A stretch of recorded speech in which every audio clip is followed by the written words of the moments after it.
Can anybody think of a car? Cornhole, corn sweat, corn on a cob. Cornflakes. Super corn. Do you want shagging or not? Yeah. I'm not sure how to take that.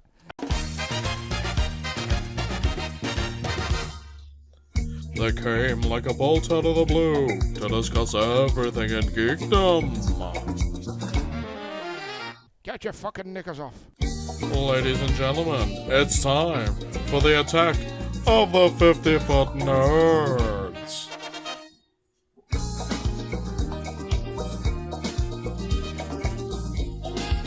Ladies and gentlemen, welcome to the live recording of the Attack of the 50-Foot Nerds. Make some noise! Yeah, I totally agree. Jesus I have no idea what he said, but thank you very much. Christ Hello and welcome almighty. to episode... Oh, Jesus. All right, talk over me, Paul. It's fine. I'm not like I'm doing the introduction to the show or anything. It is. It is episode 96 of the Attack of the 50-Foot Nerds podcast, not episode 20 as the... Episode notes XX. say. Yeah.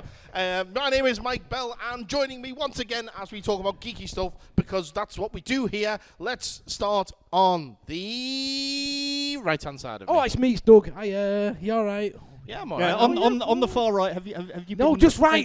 We've been Joshua's not here. He's gone. Have you been painting any red crosses on the roundabouts? at No, all? because every time I get there, your son's doing it before me. No, he paints different. Yeah, no, he does a different His shape. are black and they've got more of a pattern going to them. Anyway, let's leave that one well alone. Let's not see But that one through. if you do drive through Warrington, it's rife. There's a lot of it. Bizarrely, when I was driving down south, I swear every motorway bridge I went past, there was a... Were you still doing it in Paris? There was a Union Jack. Sacre No. bleu. I wasn't going to mention Paris. What are you talking about? Fuck Oh off. God, he said Paris. It's the word of the day. Fucking hell. Go on. Yeah. You How introduce are you, yourself. mate? Yes, hello, it's Paul. Yes. But, I mean, you mentioned me already. I so, did, yeah, because so- you don't deserve an introduction. Oh, fuck you. It's what happens when Fuck you you talk for very a much. week Yeah. on previous episodes. Yeah, well, Yeah. I've got to get it in somehow. That's what your wife says. Yeah. Right, so let's move on. It's yes, It is. the Attack of the 50-Foot Nerds podcast. Bayek, has it been a month since we were last here?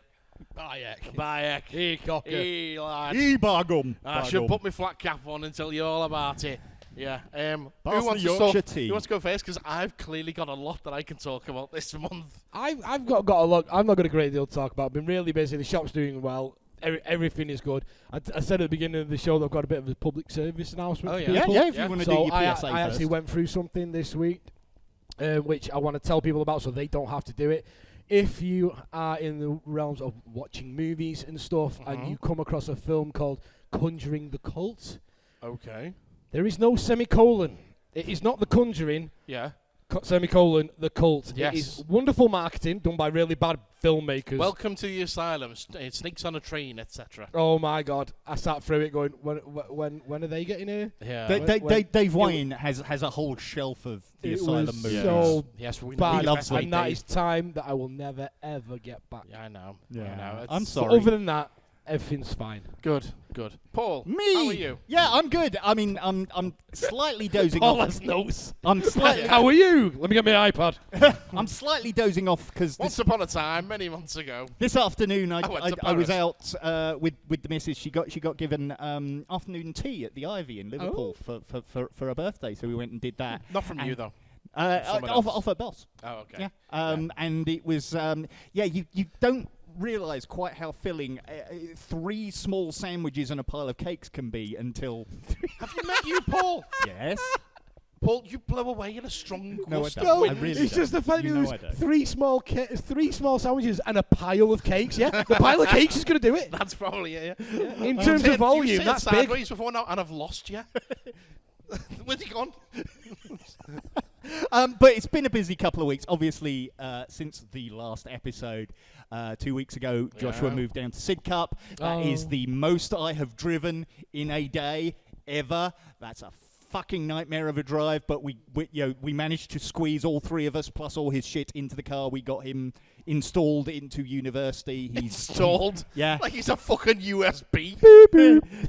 Windows 11. Yeah, That's quite. turn on the other way up because you put him in the wrong way the first time. But bless him, he is there. And Did you have to safely eject him from your house first? Yes. Okay.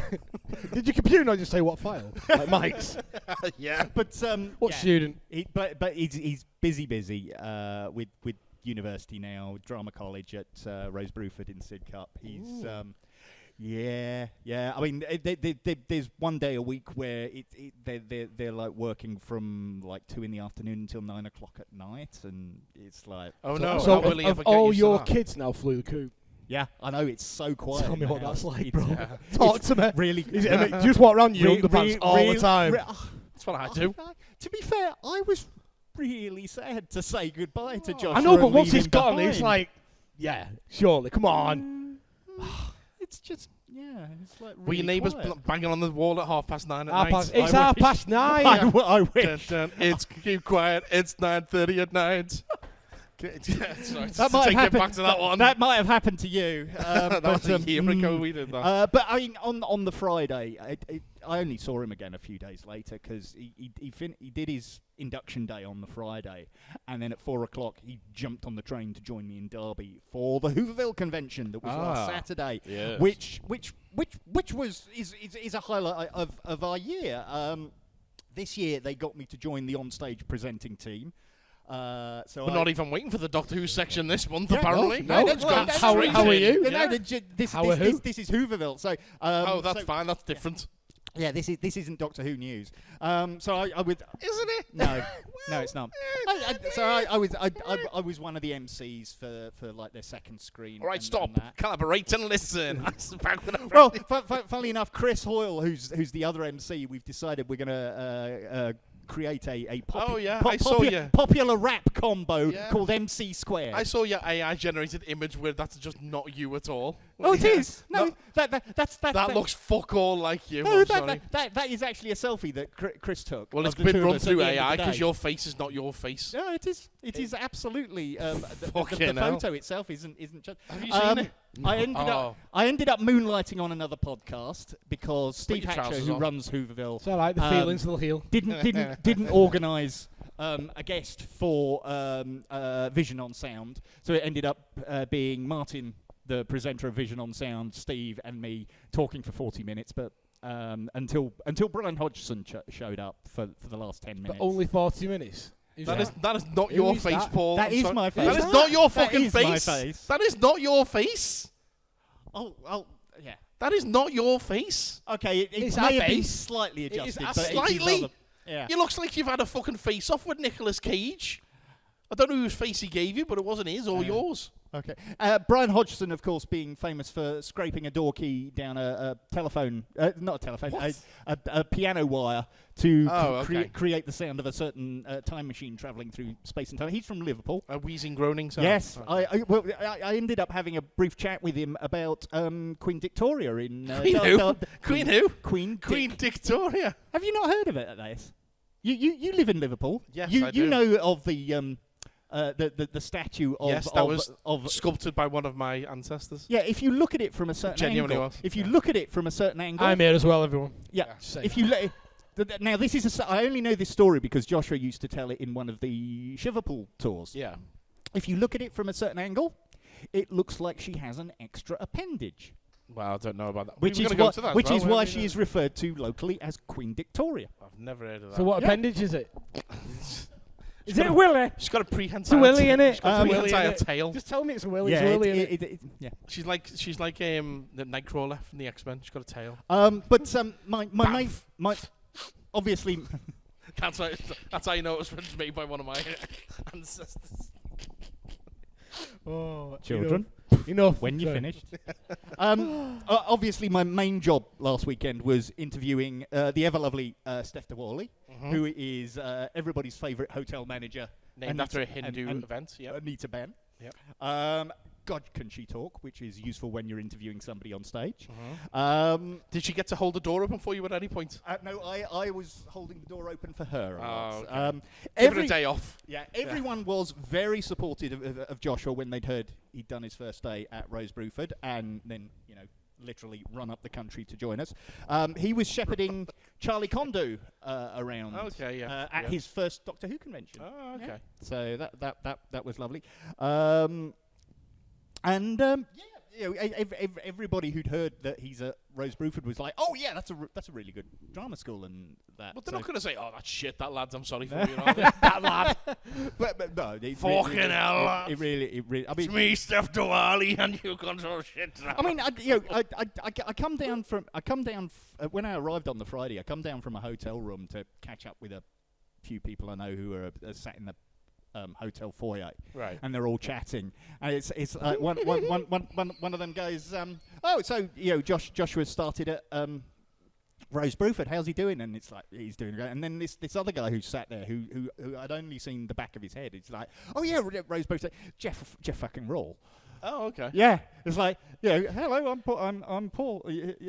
Jeff fucking Moody here. Hello, I'm Jeff. Yes, I know who you are. I used to watch you every fucking Friday night on Channel 4. Jeff Rawl from Drop the Dead Donkey. Oh, okay. And then he also went on to be the serial killer on Hollyoaks. Yes, he was. He was. Hollyoaks. Yes, didn't watch Hollyoaks. He smokes like this. I didn't watch Hollyoaks. Yeah, no. But they're bringing Brookie back for one episode of Hollyoaks. It's already been established that it's the same cinematic universe. It is. Well, yeah, but that got established many moons ago. Yeah, it did. Yeah, when Matt Musgrove went to Hollyoaks College. Yeah. He left Brookside, ended up in Chester. And that's went a long way. But have you seen the weird... welcome to the 50-Foot Brookside podcast. Have you seen the weird fucking theory that's knocking about at the moment as to how the crossover can kind of happen? I'm going to be interested to know why people are living in Brookside close again when it was supposed to have been demolished. Yeah, so there's a theory going around at the moment that when Brookside finished, Mick Johnson went into like witness protection or something like that, had to change his name and became a policeman, and now he's known as Donny, and he lives in Hollyoaks with Mizbah.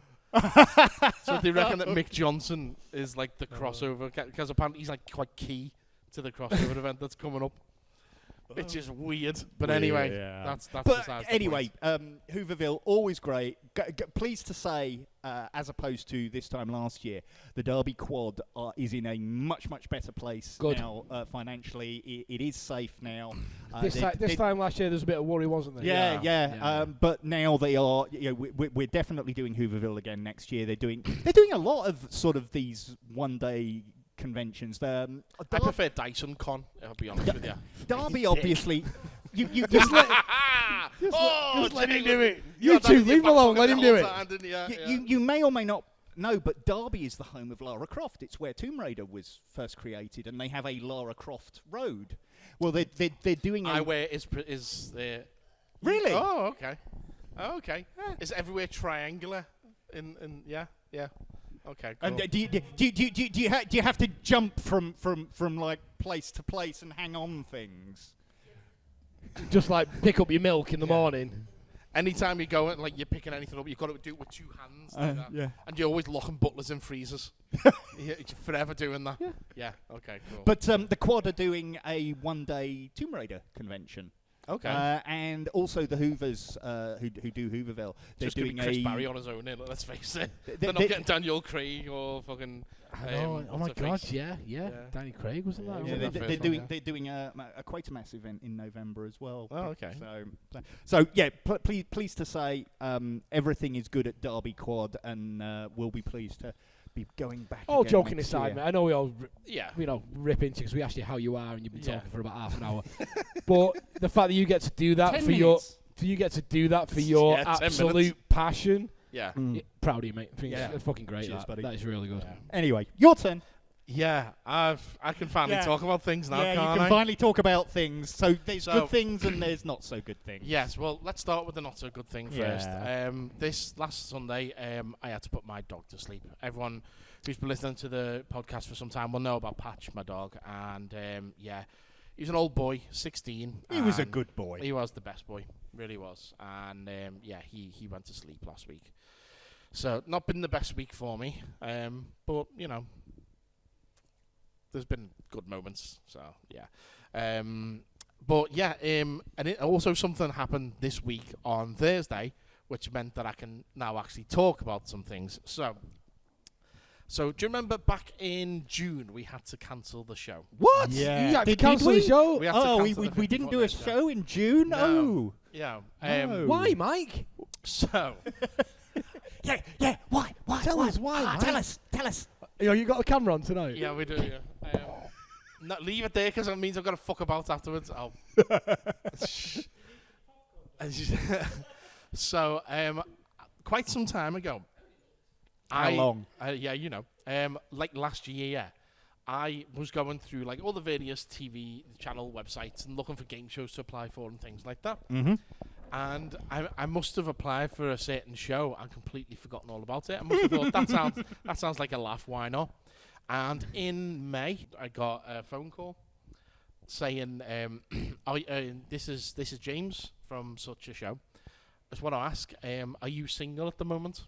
I says, "As it happens, yes, I am." I said, "Okay, we would be interested in interviewing you, potentially having you on the E4 show, Celebs Go Dating." So I did my video interview. Did you not red flag when a dude called James rings you up and said, "Are you single?" I was a bit like, I was like, Now, can I point? Can I just point out for a moment here that Mike is my best mate. yeah. Mike did not tell me any of this. No. He was telling my wife. No, I know. You found out literally that evening. Well, not that evening, but close, not far off it anyway. From Cass. Yeah.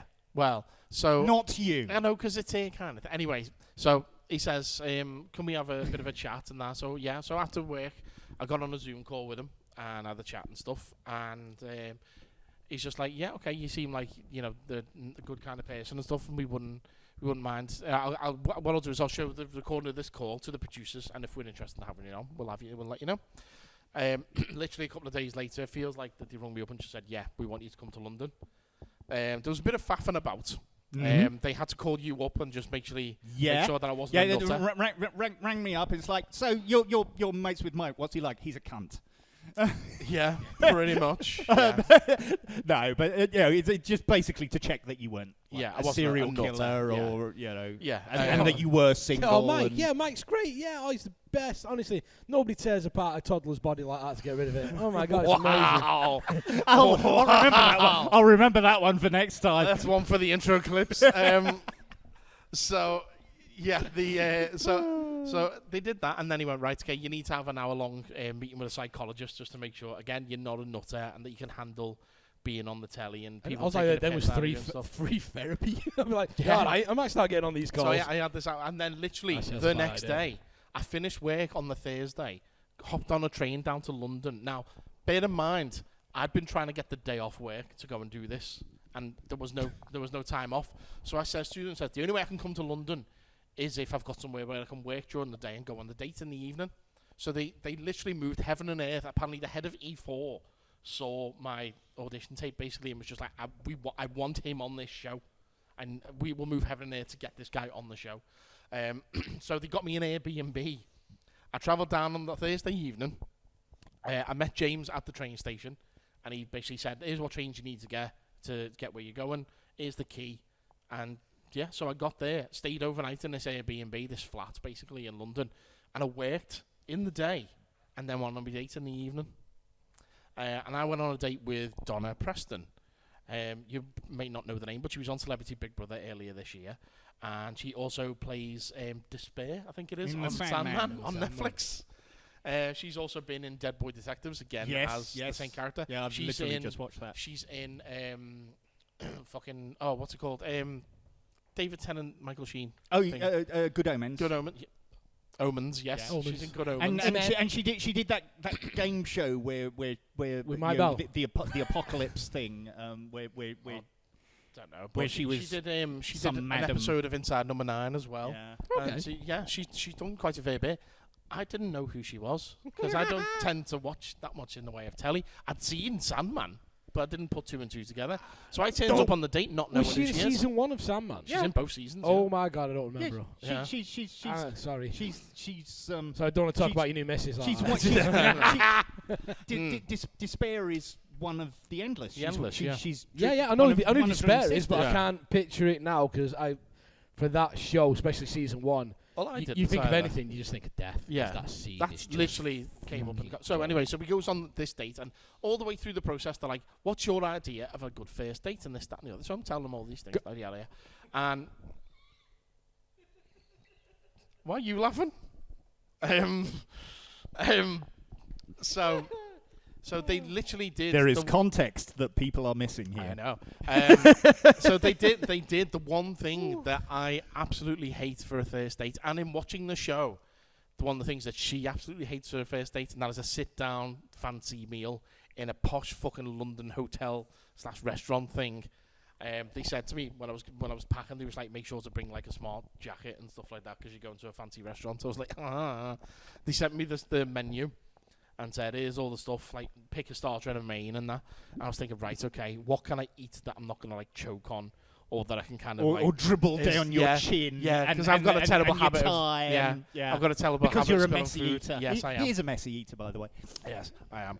And it's so so I went for this meal, and I say beforehand they had to film me like going into the restaurants and stuff. We had to film that 3 times, and then once it was all like, I had to do a little bit of pre-interview thing. Then it took me over the road to Pret, I think it was, to go and just have a coffee and stuff while they were filming arrival things and stuff. And then they're like, right, okay, you ready to go in? So I went in, and I walked through, and I met her, said hello. Literally, as I just sat down to start like conversation, they went, hang on, we need to stop. I says, why? Something wrong with my microphone. Something they like when they done the sound check on me earlier, that was absolutely fine. But apparently when I sat down to do the meal, I was talking like this. So it was all blown out to shit, and they was like, I have no idea what's happened to your microphone. So they had to take me away off to one side, fix your microphone, then bring me back, and everything went fine.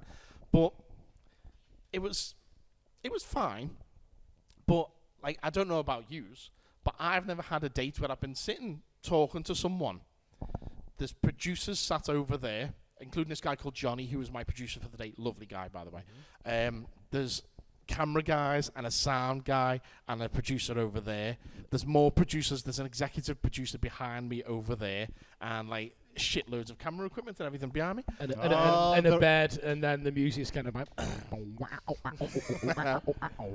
the reality of reality TV. Yeah. There is no reality in reality TV, Paul, I'll tell you that right now.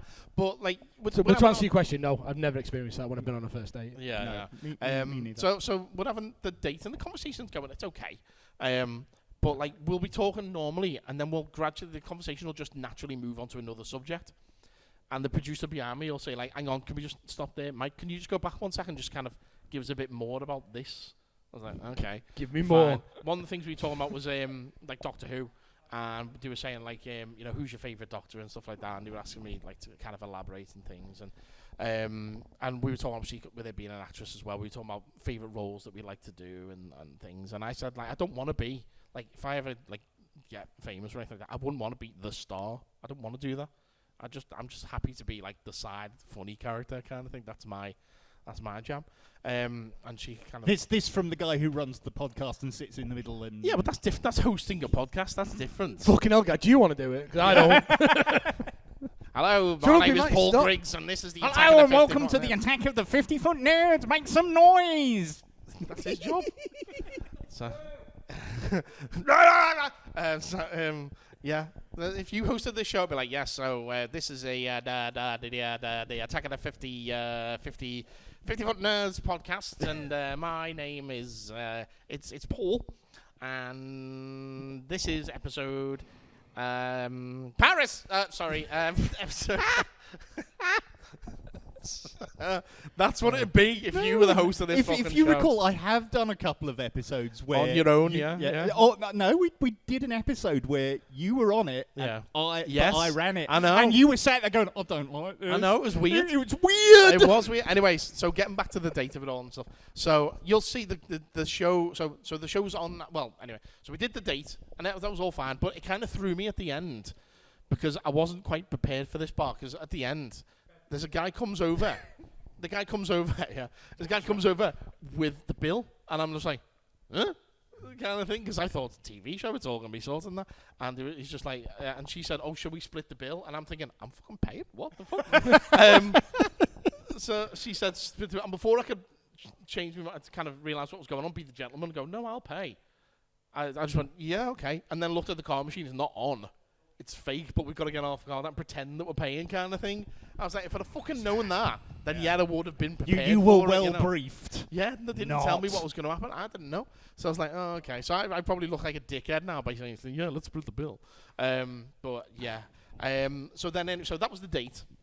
That was stuff fine. And they did a little post interview for me, and they were asking me questions, and I was thinking, even though like for me there was no spark, that I don't have to worry about any of this because this will be going out after the episode. The date is anyway. So they were just, but like, for me, I kind of had to give them what they want, you know. So it's like, oh, do you fancy her? And I did the old classic: look down, look up, give them a smile. Yeah, she's all right, like kind of thing. Even though there was nothing there for me, you know. So I just thought, you know, fake it till you make it kind of thing, you know. So anyway, did that. No second date or anything. But then I get a phone call saying, we want you back in London on Monday or whatever it is, Tuesday. We're filming the final episode of the series, doing like a big party where we bring back all the datees across the series, or at least all the ones that the celebrities got on with. Because there's a few people who have been watching the show, they aren't at the party. And so we went down, and they put me up in this fancy hotel in Kensington. Fucking nice hotel. In Kensington, it'd fucking well better be. Oh, yeah, it was. The bed was probably like longer than these two tables combined, wide. You know, it was a big old fucking bed. And they had the boys' hotel and the girls' hotel. And I can tell you, it wasn't me, but I can tell you that there was people who did not spend their night in their intended hotel, let's just say that much. Yeah. So it goes down, and I've got to be at this place in Regent's Park at like 9:30 in the morning. So I turns up, and I've got my suit on, I'm sweating balls, it was fucking roasting. Back end of June, and as I'm checking in, that Anna Williamson's there, the one of the like experts and that the dating people, and I text your missus and just went, who's that blonde girl who's on the show? Because I didn't know her name, I didn't know who she was, never met her, and she was fucking made up that she was there, and so I spent the day and everything. That was cool. And we just had the whole day basically just chatting with all the other datees, having a few drinks and stuff, free drinks. Many people got very drunk. I was a little bit merry, just a smidge. Yeah, because I was trying to pace myself. I know it's going to be a long fucking day. So bear in mind, I get there at like maybe 10 after getting the tube and stuff like that. I didn't leave until gone midnight. Then I had to get in an Uber back to the hotel with a bunch of other lads who were absolutely fucking blotto. There was arguments, and I had to stop a fight from breaking out in the back of the taxi. But anyways, so I got to meet all the other celebrities who were on the show and everything like that. Some of them really, really nice. Who's coolest? Kerry Katona. Fucking lovely. Honestly, she was lovely. I mean, it's not my kind of show, but I did catch a little bit of it earlier today when Kath was watching this week's episodes. Yeah. And Kerry does come across she's really well. And that lad she's with, Paolo, he's great. He's honestly such a laugh. And they're obviously clicking really, really well. You can see it in their eyes when they're looking at each other. They're crazy for each other, them too. Yeah, absolutely. Some of the other people that I met who went on dates with people and stuff, and they were nice folks and that. But I tell you, should I say that? Probably not. Yeah, probably. Let's not. Let's just say there's a couple of celebrities who I didn't like, and certainly the stories I was told about them, I was just like, oh, okay, yeah. But I won't say any more than that. I tell you, Patreon, you get a pound out of me. I want to hear it. No, I'll tell you off, Mike. But I'll tell you who was nice, and I didn't get to spend that long with her, but she was nice. Liv off Love Island, tiny girl, literally skinny as a rake. You can put your arm around her and pick her up. That's how small she is. But she was nice. But from watching the show, I got this sense just in the brief interaction that I had with her, and from watching the show, she doesn't know what she wants out of a relationship. I just literally, I've never watched a 5-minute conversation. Did you say Love Island? Yeah. I've never watched. I didn't know her myself. But literally in the 5-minute conversation I had with her, I thought, you don't know what you want. Yeah. So yeah. What was Mark Labette like? Didn't really get much chance to speak to him, but he seemed okay. Yeah. He was away quite a fair bit. I was speaking to his the girl he's dating, Deanne, her name is. Spoke to her quite a lot. So I said, where's Mark? And she said, he's gone for a lie down. He's tired. So and I don't think big crowds of people is his kind of thing. Yeah. Because even me at times, I was just like, I need to go and sit off to the side. I need to just kind of like pull myself away from all these people for a minute. Yeah. But I was talking to James at the finale because he got to he's done by this point, all the casting and that. So him and a bunch of the casting team just basically got to get the glad rags on and chill out and have a party. Freebie. Yeah, so I was talking to him and a girl called Leah, I think her name was, from casting as well. And like for towards the end of the finale, like I was just hanging out with them for the most part, to be honest with you, just having a laugh. And but James was just like, he's just like, yeah, you know, we have our kind of favourites in the casting every year. We have our favourites who we like. And he was saying to me and Deanne, he's like, you two are my favourites. I'm glad that one of you kind of got somewhere, but you know, and I'm sad that you didn't get anywhere. Mike was like, yeah, it is what it is. And he's just like, would you come back next year if they invited you? I said, oh, I don't know. Have to ask me then and see if I'm single. So yeah. We wait and see, won't we?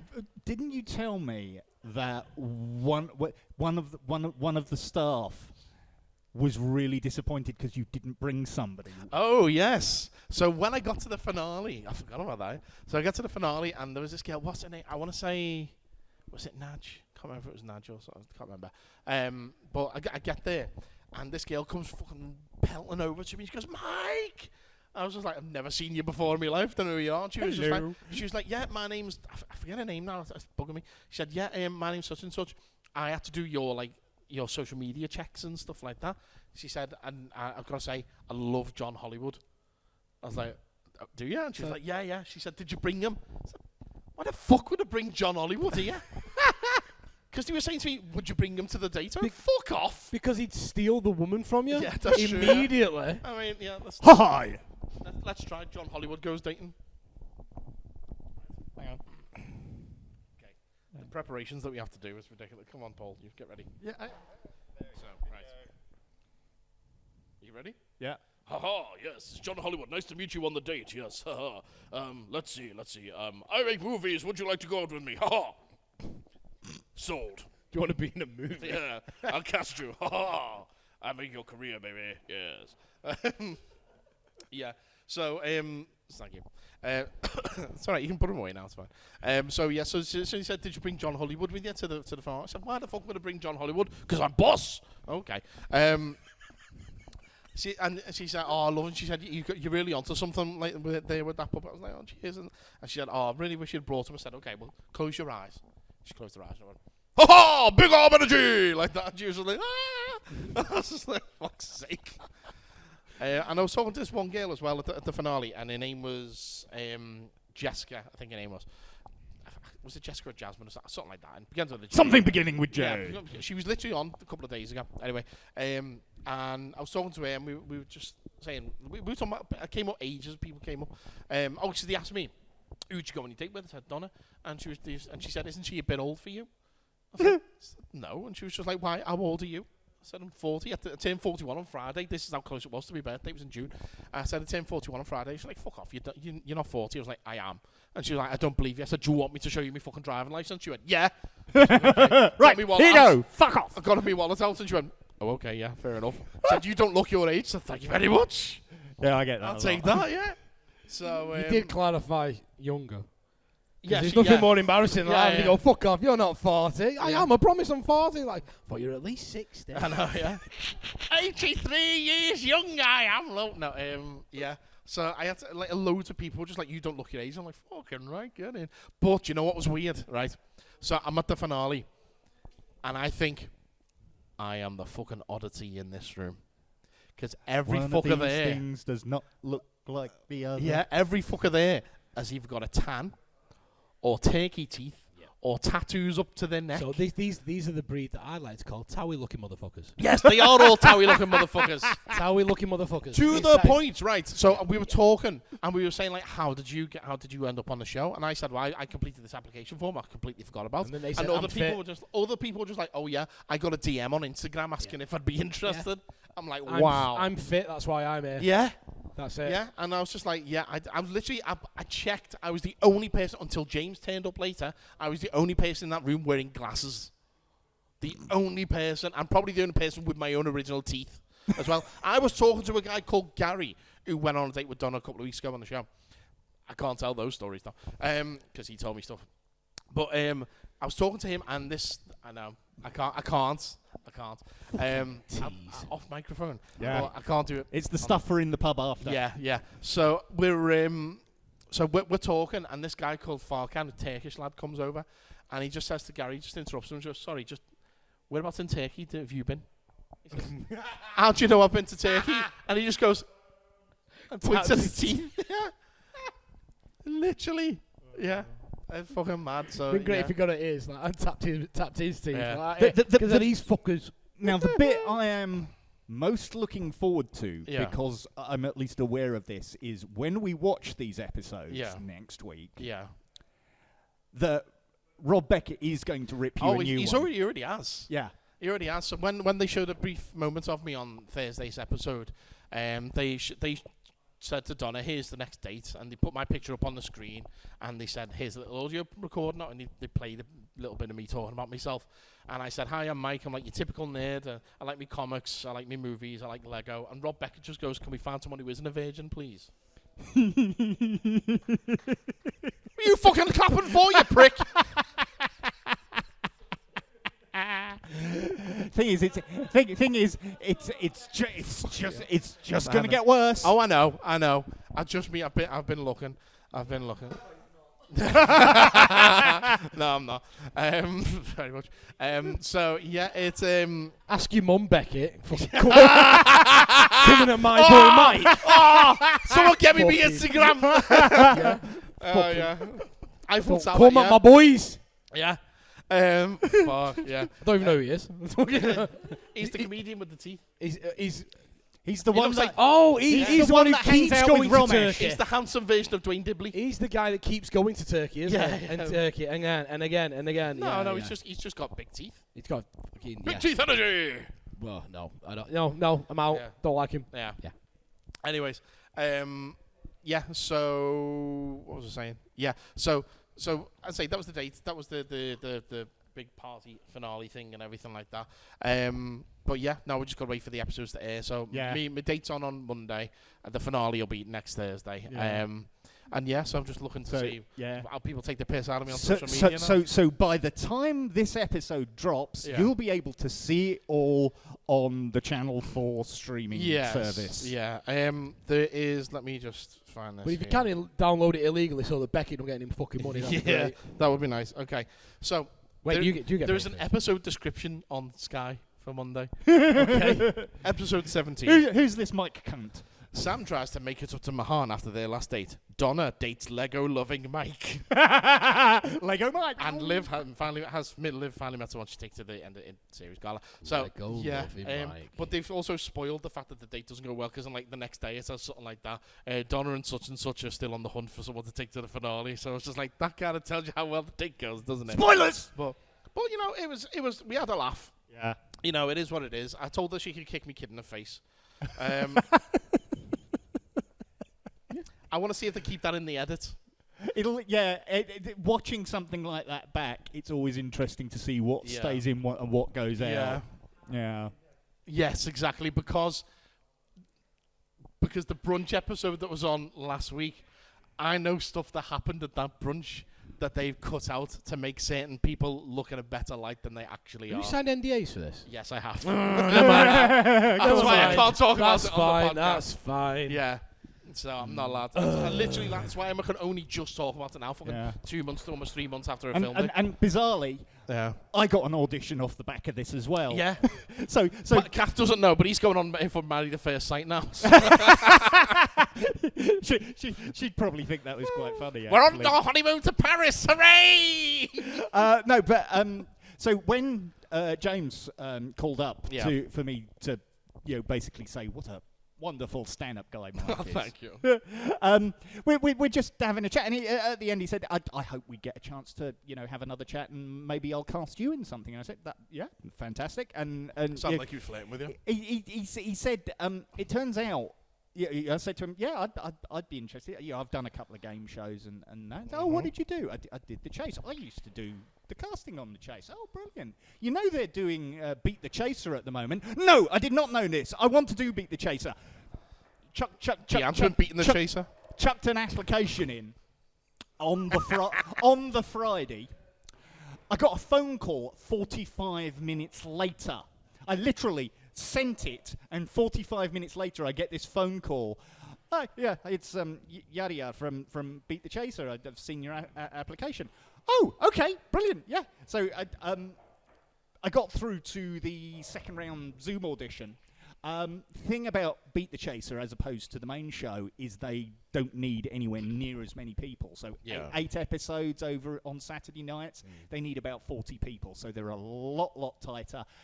Didn't get through on this occasion, but it's fun. And next time. Next time, I'm definitely going up for that one again because I feel.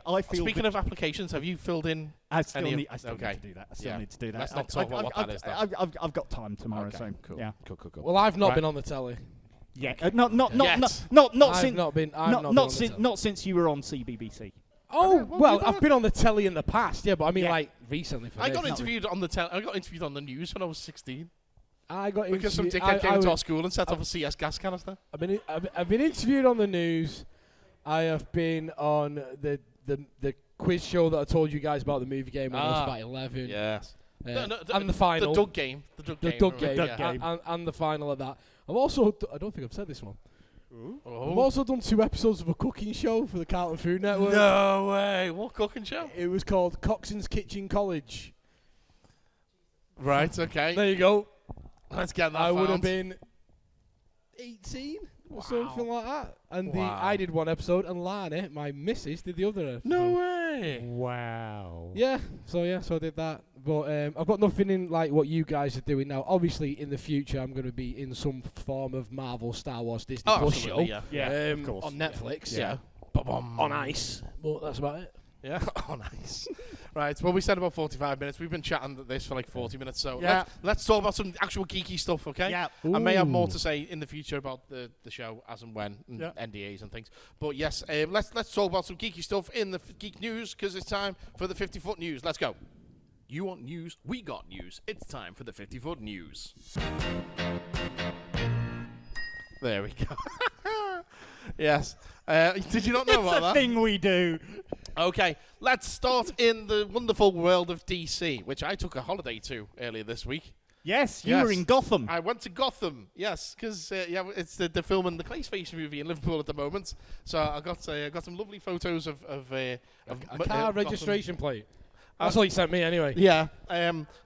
Oh, yeah, there was a wonderful bin, yes. So we got there, and there was a security guard basically saying you're not allowed to touch. You can take photos and shit, but you're not allowed to touch anything. So they had, like, a fire hydrant with a barrier around it, like bins with a barrier around it, a phone box with a barrier around it, and stuff like that. Yeah, they turned the court into a hospital. We were at the side of the library building. And they turned the World Museum into Gotham Court. Oh yeah, something like that. Yeah. The library buildings was Gotham PD. Yeah. GCPD. Yeah, and they were filming something literally at St George's Hall the other day, which was Gotham City Hall in the Batman. Yeah. So you know, literally as we were going back to the car, I saw them putting barriers up outside St George's Hall, and I said, "I bet you they're going to film there tomorrow," and they did. Yeah. They did. Yeah. But yeah. Anyways, so. Following on from James Gunn's Superman releasing the last couple of months, the DC is slowly starting to take shape. Peacemaker Season 2 is airing now. That's such good fun. It's very good fun. So good. I was just waiting for the penny to drop when he goes to the alternate universe and realises that it's full of your Joshua's best mates. Supergirl's out in the next. Clayface is filming out, and Lanterns is already in the can. We now learned that this week the next chapter in DC Superman saga will be called The Man of Tomorrow. And it dropped with artwork from Jim Lee. Showing David Cornsweat, or Sweet Corn, as my spell checker tried to call him. Mine called him David Cornflakes. David Sweet Corn Cornflakes Cornsweat. Alongside his Kal-El, alongside Nicholas Holt's Lex Luthor, who was wearing his classic battle armor, the big green battle armor. So is this going to be a team-up movie of Superman and Lex Luthor? And if it is, who the hell are they going up against? My money's on fucking Brainiac, because God damn, he deserves to be on a movie at some point. Brainiac feels like a third film, though. No. Feels like it will be, because it'll be the third one after Supergirl. You got Superman, you got Supergirl, and then Brainiac in Man of Tomorrow. And isn't there a comic book series called Man of Tomorrow where Luthor basically becomes the... Yeah? So that's what I'm thinking the title refers to Luthor as opposed to... In the Superman comics, at the moment, Luthor has gone through one of his common face turns. Of So course, he's more of a good more guy heel than a taste bad the guy. Big Show at this point. Yeah. Yeah. So having that happen in one of the movies, I mean, Nicholas Holt's just going to be He's great, fantastic. isn't he? Yeah, Well, he tested for Superman, and he went, "No, we think he'd be better as a Luthor." cut your hair off, and you can be Lex Luthor. Yeah. Well, I just Go in there and shout A1 50 times. I just love the emotion behind. Lex So are we doing at the doing end of Superman that now? movie. Like, Yeah. because we've all seen it finally. Yeah, we do. yeah, Okay, yeah. cool. Okay. As you were. Yeah, I just I've seen love it as well. I love the Don't mind. emotion bit behind him, and the other thing I loved though was basically Superman saying to him, "Basically, you're a dickhead because I'm just a normal guy. Yeah. Fine, I've got superpowers, but I I'm assuming it's the rest I of you." pull my tights on one leg at a time, and I screw up. Yeah. So fuck you." Yeah. You literally see him get into an argument with his girlfriend in the movie. You Yeah. know, he's human as he can be. There is another rumoured movie in the works, and this is from Weapons director Zach Kreger. I watched Weapons last week or something like that. It's on the list. It's Need really good until you find out what's happened, and that's when it takes a dive for me. Anyway, but he's got a movie that he's written apparently called Henchman, and it seems to be based upon the Batman the Animated Series episode The Man Who Killed Batman. The Hollywood Reporter has said that the movie is apparently about a low-level henchman in the Gotham crime world who gains notoriety after managing to incapacitate Batman through a stroke of luck. And Scooper Daniel Richmond has also chimed in with a plot description. Now, whose voice are we going to read this plot description in? David Attenborough. Okay, yeah.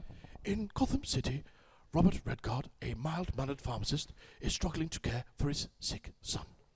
After a wrongful arrest and a harrowing prison bus escape, Robert becomes inadvertently entangled with the Joker and Harley Quinn and becomes part of their gang. As he commits progressively darker crimes, Robert begins to lose his former identity, transforming from one reluctant participant to full-blown criminal. There you go. Nice. Well Yeah. done. Good job. Thank you. Good job. Yeah, Good yeah, job. yeah. Good job. It's not David Attenborough's not one that I really Good need job. to kind of pull out the back pocket very often. No. But, yeah. But you know that does bring me on to my next point. Not to spoil anything, but don't look at my hand for one sec. Ha ha! It's John Hollywood time. Yes, pitch me a DC villain-centric movie. Now, Doug, do you want me to go first? Yeah, given you that might. I- Given that I've Because you've and prepared, you haven't. bitch. You've got notes. Oh, Okay, John. through me. Everyone's done Joker this and Joker that, but what about? Apparently, young girls have done Joker, but that's another- alleged. That's another alleged. Thing, that's another thing entirely. So how about wait for it? Let's go something. Yes, let's go. Calendar Man. A Okay. guy whose entire superpower Right. is dates, like Mike has been on. Now, he's in Arkham, Yes. scratching calendars into the walls like some kind of artsy, time-obsessed Banksy. Okay. Right. He escapes on daylight savings time day Oh, because yes. it turns out daylight savings is evil. Oh no! The cameras don't work for 1 hour. Yes. He goes from bat villain to bat anti-hero and teams up with Kite Man. Bat beat the calendar man's on the street because he went from Arkham then broke out. I'm sure you've heard it all before. Listen to this. Okay. This is what I think the trailer would sound like. Okay, throw me. In a world where time waited for no man, Okay. Yes. one man waits for the perfect time. They said he was just a date on a page, but this year, every date is a death sentence. From the studio that didn't bring you Batman v Superman Dawn of Stupid Title and Suicide Squad, the one we don't talk about. Calendar Man. Oh. It's about time. Save the date! Dun dun dun dun dun. Wait, that's Terminator. Also, expect cameos from Condiment King, Uh-huh. Polka Dot Man, Uh-huh. and Crazy Stop naming the ones I'm going to do about next, you. and Crazy Quilt to set up follow-up movies leading to a team-up movie, Wow. DC's The Forgettables. I have some casting suggestions. Oh, throw me! Yes, come on. Okay, so AI put the work in on this one, didn't they? Jeff Goldblum. Yeah. As- As Calendar Man. Oh, He's our as the role, wow, as the okay. main He's role. casting as calendar man. Yes. Yes. I Yes, think it is I'm, daylight time- savings time. Time Yes. marches on, Batman, and so do my crimes. Yes. Um, You do plan to have calendars on your calendar factory tour, yes? I also have Nicolas Cage. Do you know the secret to doing a good I mean, I don't particularly have a very good Jeff Goldblum. It's better but than the secret to doing a good Jeff Goldblum is you start your sentence and then you go up and then you talk about things and then you come down. So sometimes like If you take your glasses off and just put them in your mouth a little bit as well, that's spot on. Yes. That's all he does. My second suggestion. Lava chicken. Steve's lava chicken is tasty as hell. Yes. That's a really good. And don't be afraid. Don't be afraid to That's a really sing good it. impression you've just done there, John. Thank you. Don't be afraid to sing it. Lava chicken. Okay, so another one that I think you can do, but I'll have a go at. Okay. So Nicolas Cage, he'd already tried to be Superman, so now let him be the villain who hates clocks. Who hates clocks? No, hates I clocks. don't like shoe stars from the early 90s. January 1st, New Year, New Death, February 14th, love is a lie! What the fuck? And I got one more. I'm more of a calendar protector. I got one more. Christopher Walken. Oh. How every holiday is a tragedy. Happy Batman. Easter. Batman. Oh. Oh, yes. I mean, Labor Day. I've always been able to do a Walken. So. Everybody does a walking. Yes. Oh. So what do you think of that one, John? It's definitely a possibility. I'll run it by my good friend James Gunn. Yes, we're best friends. Don't look at his tweets. Yes. I'll run it past him and we'll get back to you. Yes. Doug, your Your turn. turn. Yeah, well, I was going to do all the ones you just fucking named, but never mind. As long as you've got a different pitch, then yes, you can different do. pitch Yes. for a Batman villain movie. Yes. Yes, John. Yes, Yes, bitch. Right. Okay, let's go Yes, for. Queen. Yes. Big arm energy. Big arm energy. Let's go for. Yeah. Oh, we're fucking all about it. Do it, Doug. No, but I was gonna do the Condiment King, but then he said it. You can do. I did say expect follow-up just cameos, movies. yeah? So pitch us. Well, because They- you they did like- yours in a world, and you did all that. I'm gonna do the other one. I'm gonna do like the happy-go-lucky. Coming this fall. Okay. That guy. So coming this fall, he likes ketchup. He likes mayonnaise. He likes mustard, but he doesn't like pickles. You know like him. pickles. You love him. It's the Condiment King coming this fall. That's it. Sorry. I like That's it. the best I yes. can do. It's very good. What's Thank you. the plot of the movie? The plot of the movie is all condiments have gone missing. Everybody's blaming him, Oh no. Ovs, but it's not him at all. I'm not going to spoil who it is. If it's being inspired by the guy who did Weapons, maybe all the condiments go missing except one. And there's one condiment left, and everyone wonders why. And what's the condiment that's left? The condiment that is left is Chipotle. I was thinking tartar sauce. Can we make a tartar sauce? Sure, John. Because yeah, things tartar sound sauce. fishy. Yeah. Green light! Ha ha! And then the punchline could be like, ta-ta, as they die. There you go. I knew you'd love that, John. I knew like you'd it, love that, yes. John. Green light! Ha ha! Yes. Sweet. Right, we're going now. Goodbye. Bye, John. See you, John. Right. Okay.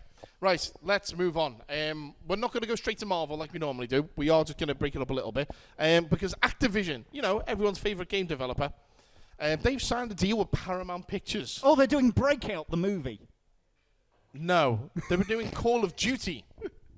Because that's a video game franchise we all want a movie of, don't we? Yes. Yeah, because we don't It's have a any movies fucking about war or soldiers. We need that's thank God. I don't think it'd catch on.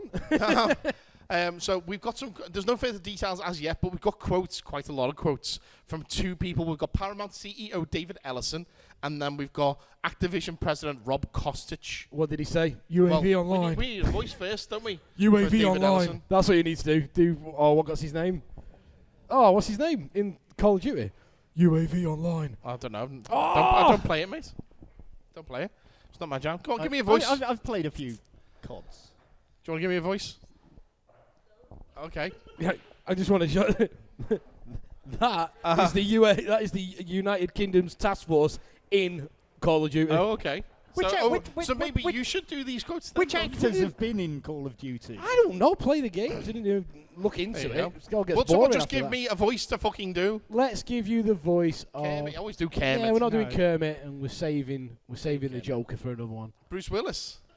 Yeah, Can I do you got Bruce Bruce Willis? Willis? Yippee-ki-yay, Mr. Falcon. Story of my life. Keanu. Okay, Keanu. You can do Keanu. Whoa. Whoa. As a lifelong fan of Call of Duty, this is truly a dream come true.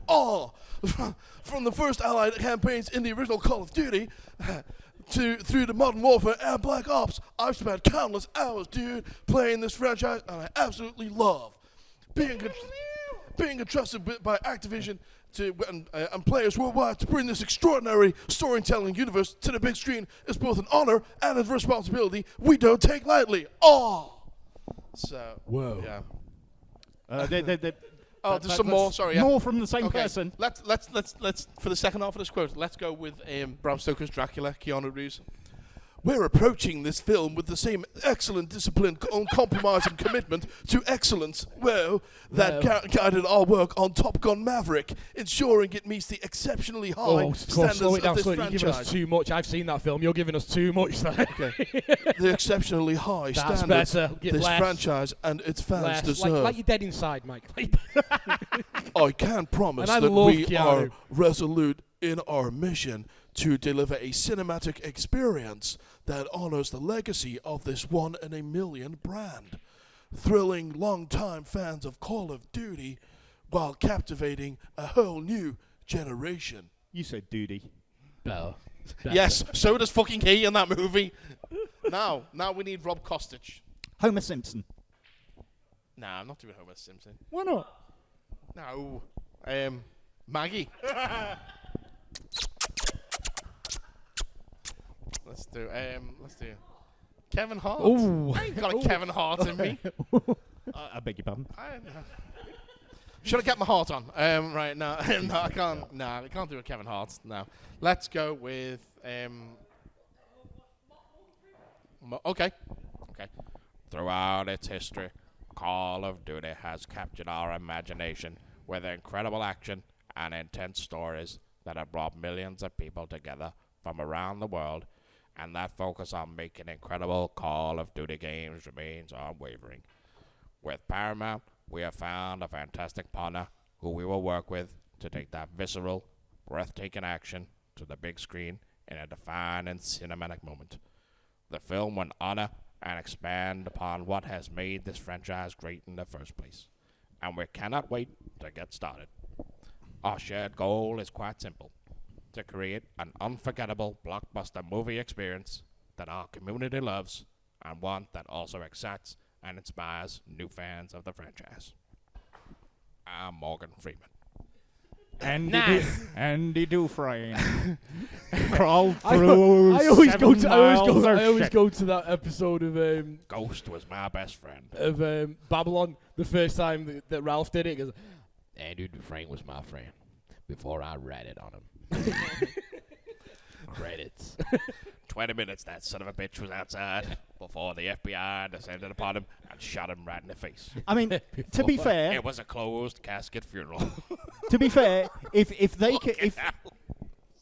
they can bring to Call of Duty what we get out of, say, the most recent Mortal Kombat, great. Well, speaking about Mortal Kombat, we'll talk about that shortly. But if what they bring to it is pegs the movie, then they can fuck off. Yeah. Because for every decent game adaptation, there are about half a dozen. Yeah, What let's shite ones. keep Rihanna away from this. Also doing with this is they've got an audience built in. Yeah. Yeah. I tell you one thing War I know film. already about this movie. I know already. Soap's gonna die. It's a soldier army based movie. You've clearly got to have male and female cast members, And so because we need to cast a female soldier in this movie, Michelle Rodriguez's agent will be getting a call anytime now. Absolutely, 100%. What is Michelle Rodriguez's availability? Always. That's what it is. Yeah. All right. Speaking of movies involving soldiers, Yes. Soldier, the movie is being No. developed by... Rambo the prequel. Have you not heard about this? In fact, did you see what I It's just titled like- this in the show notes? Cheers, guys. Did you see them? Soldier did it better. There you go. But yeah, I mean, I've only literally just watched First Blood, and I thought it was shite. But yeah, so I'm not planning on watching any more Rambo movies. But yeah, but they're planning on doing the Rambo prequel movie now. Rambo in Vietnam. Yeah, it's what's his face who was going to be He-Man, but wasn't.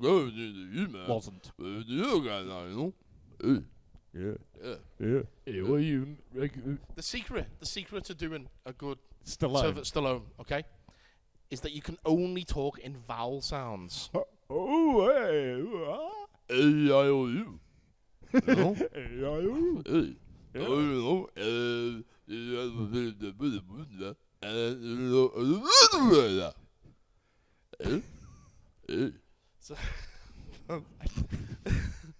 you go. I grew up watching Sly. I knew exactly what he said. Yeah, and try and throw a at the end of every sentence. Yeah, you know. And then right at the very end, you know. Adrian! Yeah, every now and again you got to throw in something semi-legible, and it's usually something from Rocky, sort of.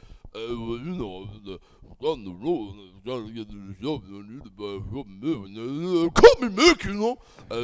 Yeah, so you do. Yeah. So yeah. Okay, let's move on now. Now we'll get to Marvel. It's quite quiet on the Marvel front at the moment. We've only got a couple of tidbits. They're a bit busy. And there's a potential plot point about Avengers Doomsday, stating that Doom's story might be kickstarted by an event we've already seen in the Marvel Cinematic Universe. Apparently, Captain America's choice to stay in the past with Peggy Carter at the end of Endgame created the incursion that destroyed Doom's world, which is now why he's on a bit of a multiversal rampage. He's pissed off. Right. Which I can see happening. Okay. All right. Yeah. Okay. So that's certainly interesting. Also, remember when we all saw Beyond the Spider-Verse on March 29th last year?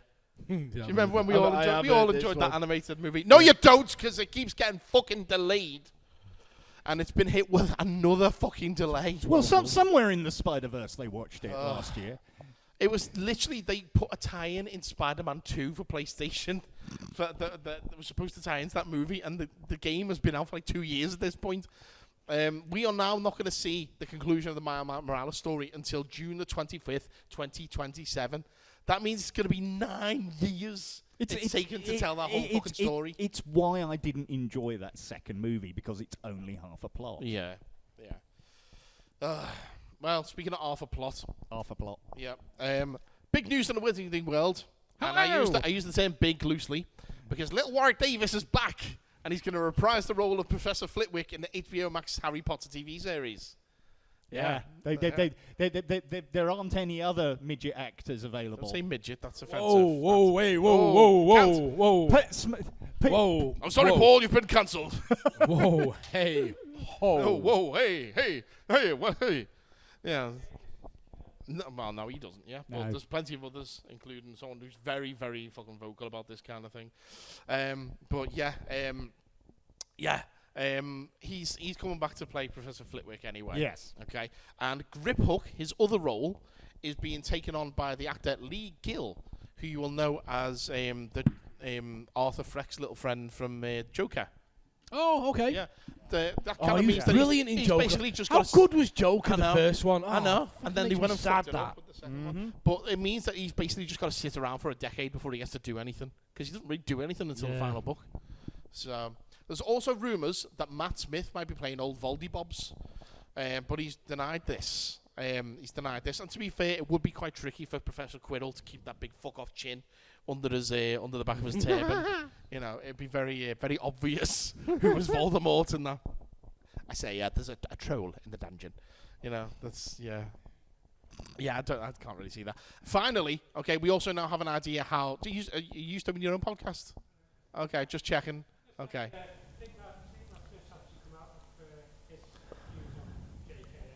Yeah, he was a big Jamiroquai fan. You know, Virtual Insanity. Virtual Insanity was one of his favourite music videos, you know. But everybody's favourite music after video. Deeper Underground, and they just cashed in when it was Godzilla, you know. So What's the first time you went to number one? To be fair, yeah, it's actually a very good song. I like it. Okay, so yeah, we now have an idea how long each season's going to be, and they're going to be a minimum of 6 episodes to tell each book, with an extension potentially of up to 8 And episodes. John Lithgow is still involved. At the moment, he's still alive. Let's go! Yes. I don't care then. Happy days.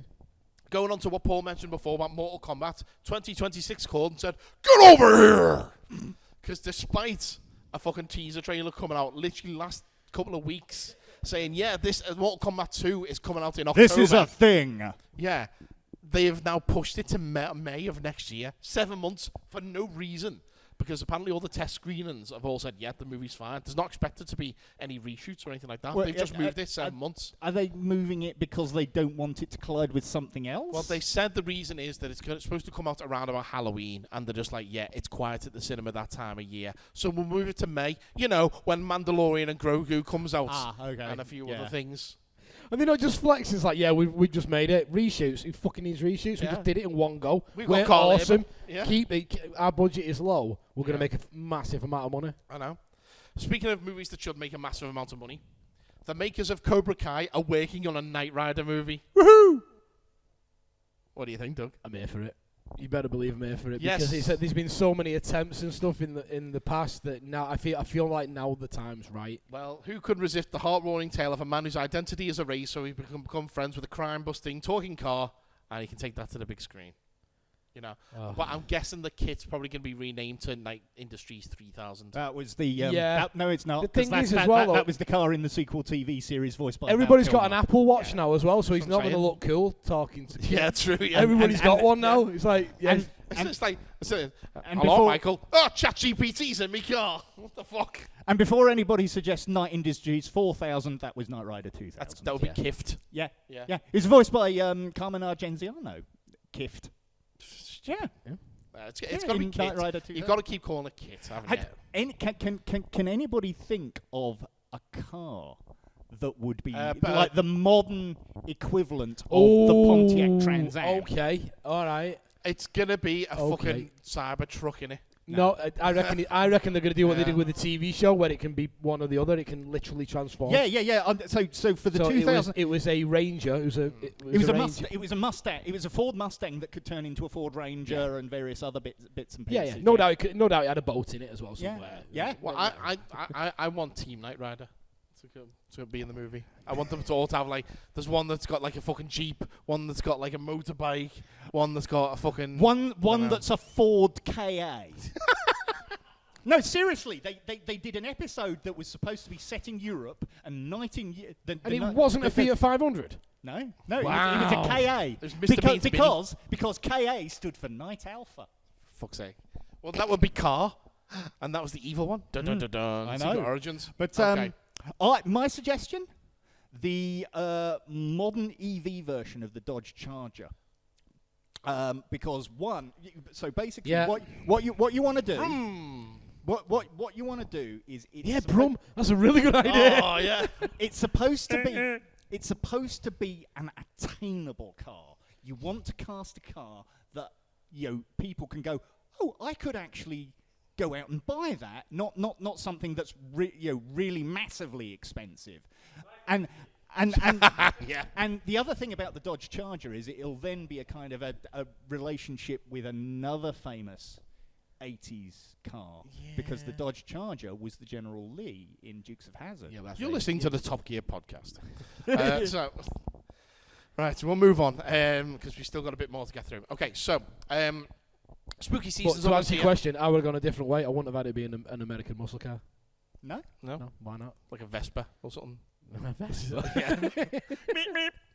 No, obviously it's going to be a black motor. It'd be a BMW, some be a top probably, end. yeah. A top-end Beamer or a top-end Audi. Yeah.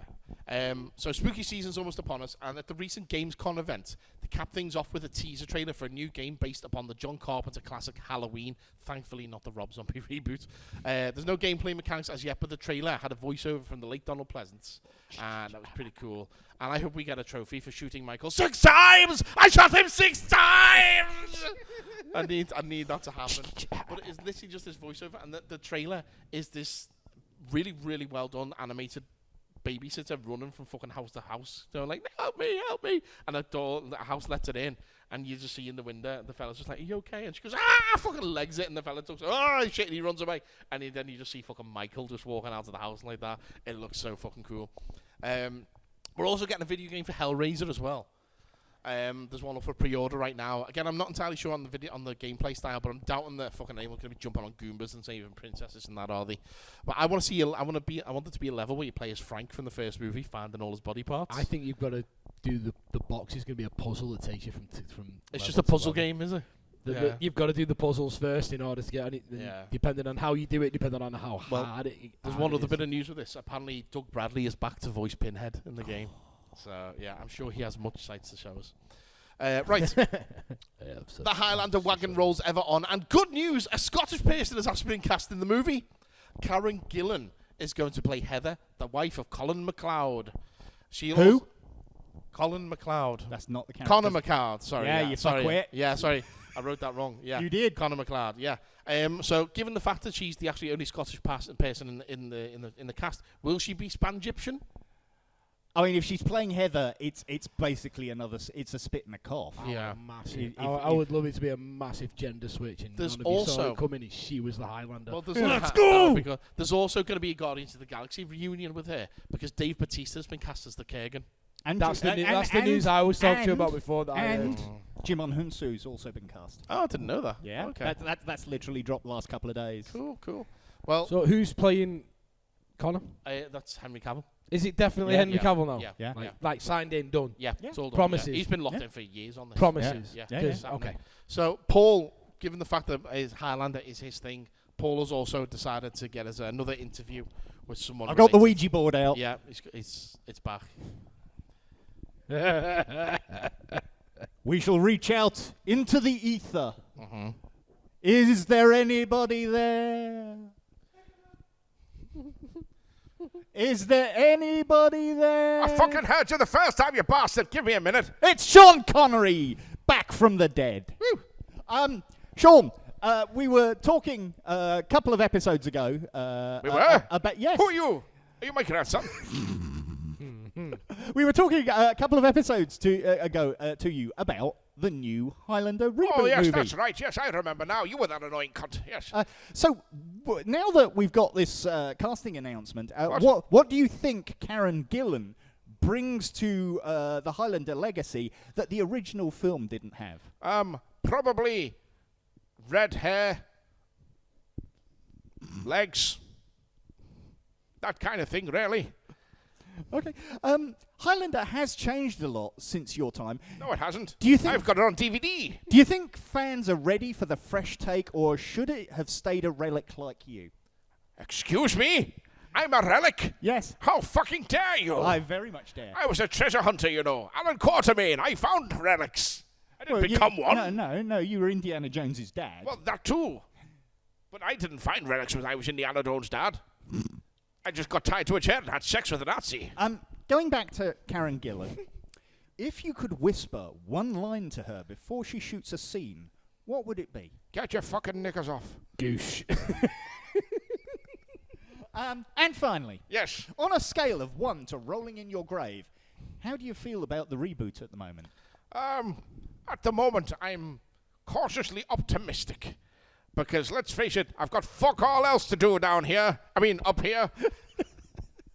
Ladies and gentlemen, Sean Connery, thank you very much. Thank you. Fuck you. Good night. There we go. Thanks, Sean. Okay. Right. Listen up, Jugheads. Sugar, are you my candy girl? Sure. Yes. Okay. Good. Well, you got me wanting to give you an Archie movie. And as you look, there's one coming from Lord and Miller. That's right, the creators of the fucking Lego movie, 21 Jump Street, and all the other shit in between. Are they the ones that got fired from Solo as well? Yes. Yes. Shh. We don't talk about that. Now, if it's got the same vibe as those movies, to be fair, I'm pretty down with Archie, that. I like why a bit not? of Archie. But staying in Riverdale, apparently they're working on another live-action TV series. Netflix and Amazon are bidding about this at the moment. It's going to be based on Afterlife with Archie. Really? So we're going to have potentially an animated Archie movie about the fucking... I cannot Riverdale wait gang. to And, not watch that. But the thing is, I don't see the point in it, because Archie already went fucking weird in Riverdale when they gave them superpowers towards the end of the run. So what's the fucking point of this? Have either of you read Archie Meets Jay and Silent Not yet. Oh, yeah. Not yet. It's so good. It really, really Of course works it is. so well. It's going to be It amazing. really works so well. Okay, right, let's carry on. So, Earth, Wind, Fire, Water, Heart. With these powers combined and a shit ton of Netflix cash, Captain Planet's getting a live-action Why not? series. Yeah. About time and all. Because why not? My missus loves Captain Planet. Why Well, not? he's a hero and he's going to take pollution down to zero, Paul. Yeah. Now, the question is, will it have outrageous celebrity cameos? Will your good friend Jeff Goldblum come back? Will Whoopi Goldberg be there as Gaia? And the biggest question of all, will that banger of a theme tune that doesn't need to go that hard be back? Only time will tell. Yeah, 2 right. Yeah, I'm alright with that. Everything about that is the right type of nostalgia for somebody my age. Exactly. I'm all for that. I mean, like 12 years ago when we were first doing this podcast, Yeah. we did a whole video. Mhm. We watched a whole load It was of lost videos for a long time, and then I found it. of basically introductions to cartoons. Kids' TV themes, yeah. And all the ones that we really, really liked had banging themes. You know, Transformers, Yeah. Mars. Well, when we Mama first Man. started doing the show here, you had that. You used to have all the cartoon tunes Yeah. on before Yeah. before we started. I mean, it took you 9 years doing the podcast before it started getting good. Anyway, don't know why. How dare you? Don't know why. How very dare you? Yeah. No, to be fair, Amara only left earlier this year. Oh, sorry, no, I'm only messing. I'm only messing. that is some I'm only cold messing. shit. Sorry, Amara. No. Right, speaking of, like, how long it's been, can you believe it's been 13 years since Carl Urban threw on that helmet and gritted his teeth to play Judge Dredd? That's madness. Well, now, apparently, specifically requested by Rebellion, the rights holders to Dredd, Drew Pearce is writing a new Judge Dredd movie, and Taika Waititi is set to direct. I mean, Taika is the kind of guy who can do weird shit like Mega City 1 properly. The thing is, Can he do the action though? this is just going to be added to the long list of stuff that Taika Waititi's put his name onto that never ever gets made, to the point where he's actually approaching Del Toro levels of announced projects that never get made. That's So, fair. yeah. That's really fair. Don't forget also, we've got Duncan Jones's Rogue Trooper movie Yes. coming up as well. That's coming. So that's creeping towards the finish. I think that will be the questions the are, benchmark. how Welsh will Rogue Trooper sound? Oh, that's lovely. And does it really matter that he has irises in his eyes? Oh, well, let me tell you something. I am going to be a No. soldier, you see. I'm going to be... No, you want the Tom Jones one. There's great. Well. No, great man. Gunner, great back man. It's Great. not unusual, It's Dave. not unusual, no, great man, like this. Nice, low voice. Low. That's what we want. Beautiful singing voice. I think you better dance Why? now. Why? Delilah. Yes. Why? Why? Because it's not unusual, Paul. That's why. So, right, okay. Final piece of news. Shigeru Miyamoto, of all people, announced last month that we've got the lead roles cast for the live-action Legend of Zelda movie. Bo Braggerson will play the titular princess, and Evan Ainsworth will wield the Master Sword as Link. Miyamoto, we've got a quote from him. What voice are we doing for Miyamoto? And no, I'm not hitting that gong before you ask. Let's go for. Let's keep it Nintendo. Let's go with Severus Mario. Hang on, we got a Snape over there. We got a Mario here. What should we do? Hi there, I'm Chris Pratt. No, okay. Yahoo! I am pleased to announce that that for the live-action film of The Legend of Zelda, Zelda will be played by Bo Braggerson-san, and Link by Benjamin Evan Ainsworth-san. He fell off a cliff there. I am very much looking forward to seeing the both of them on the big screen. Yahoo! Bong. Love it. Bong. Yeah. Oh, sorry. I need to do my weed. What the? You know what? The gong. The racist gong. Yeah. The racist gong because you did a tiger. I did Although Morgan Freeman's allowed. I did past the face. Sorry, I was past the face. Sorry. No. Yeah. Never go past the face. That's just showing off.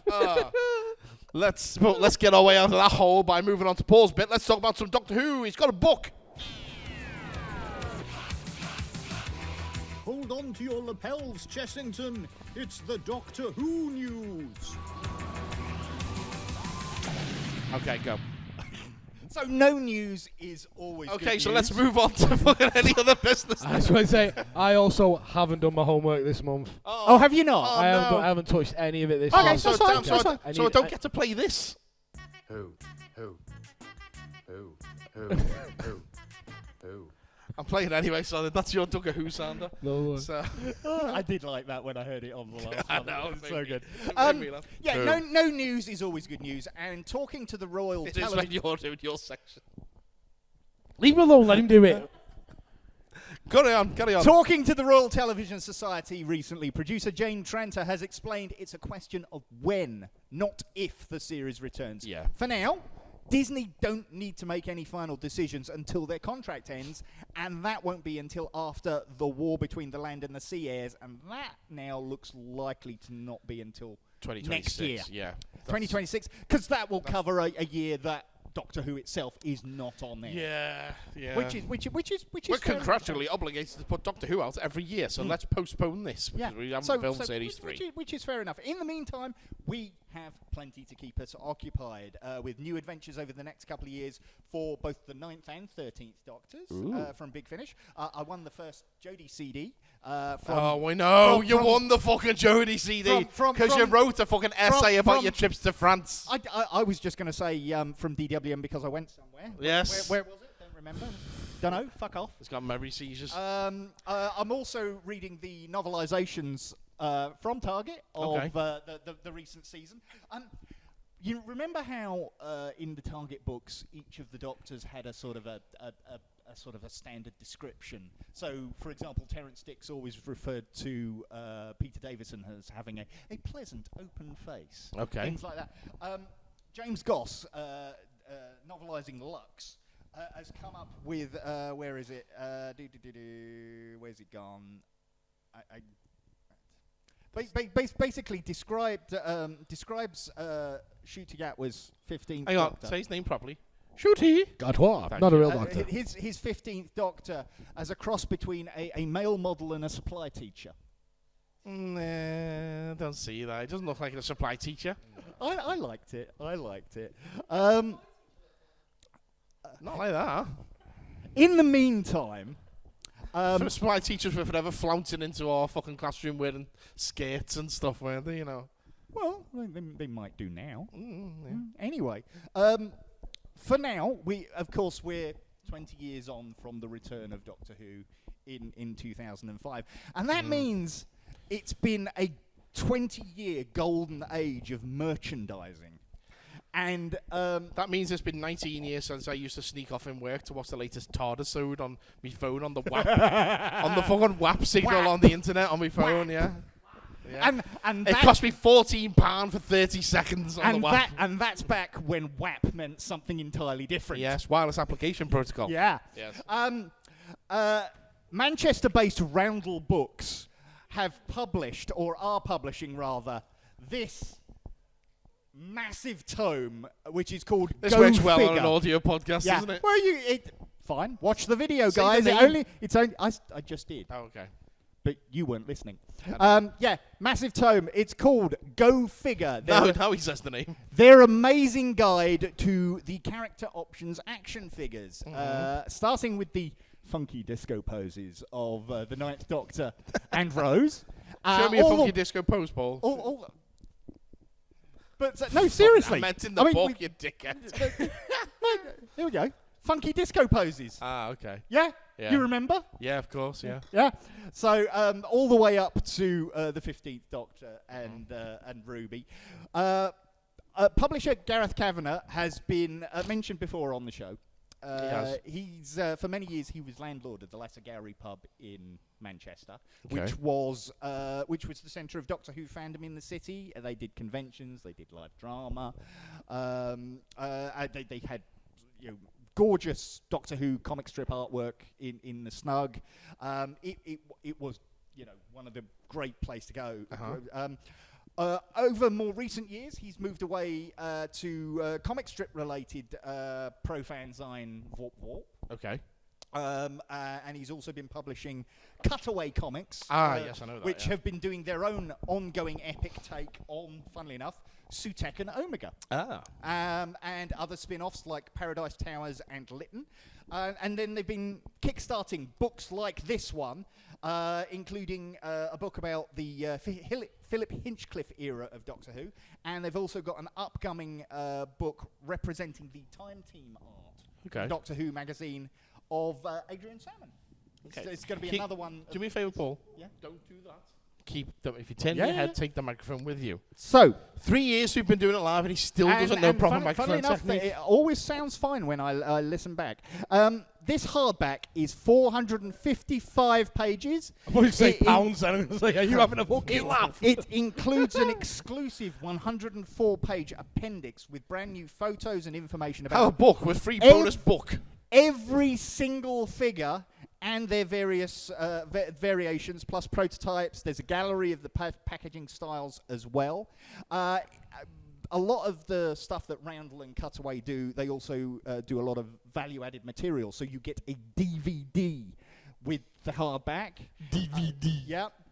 Which contains documentaries including Go Figure, More Than a Toy, where fans and collectors discuss their memories of buying and collecting figures back in the day when we still had places like Woolworths and Toys R Us that we could go into and have massive... Shoplifting's not the same, is it?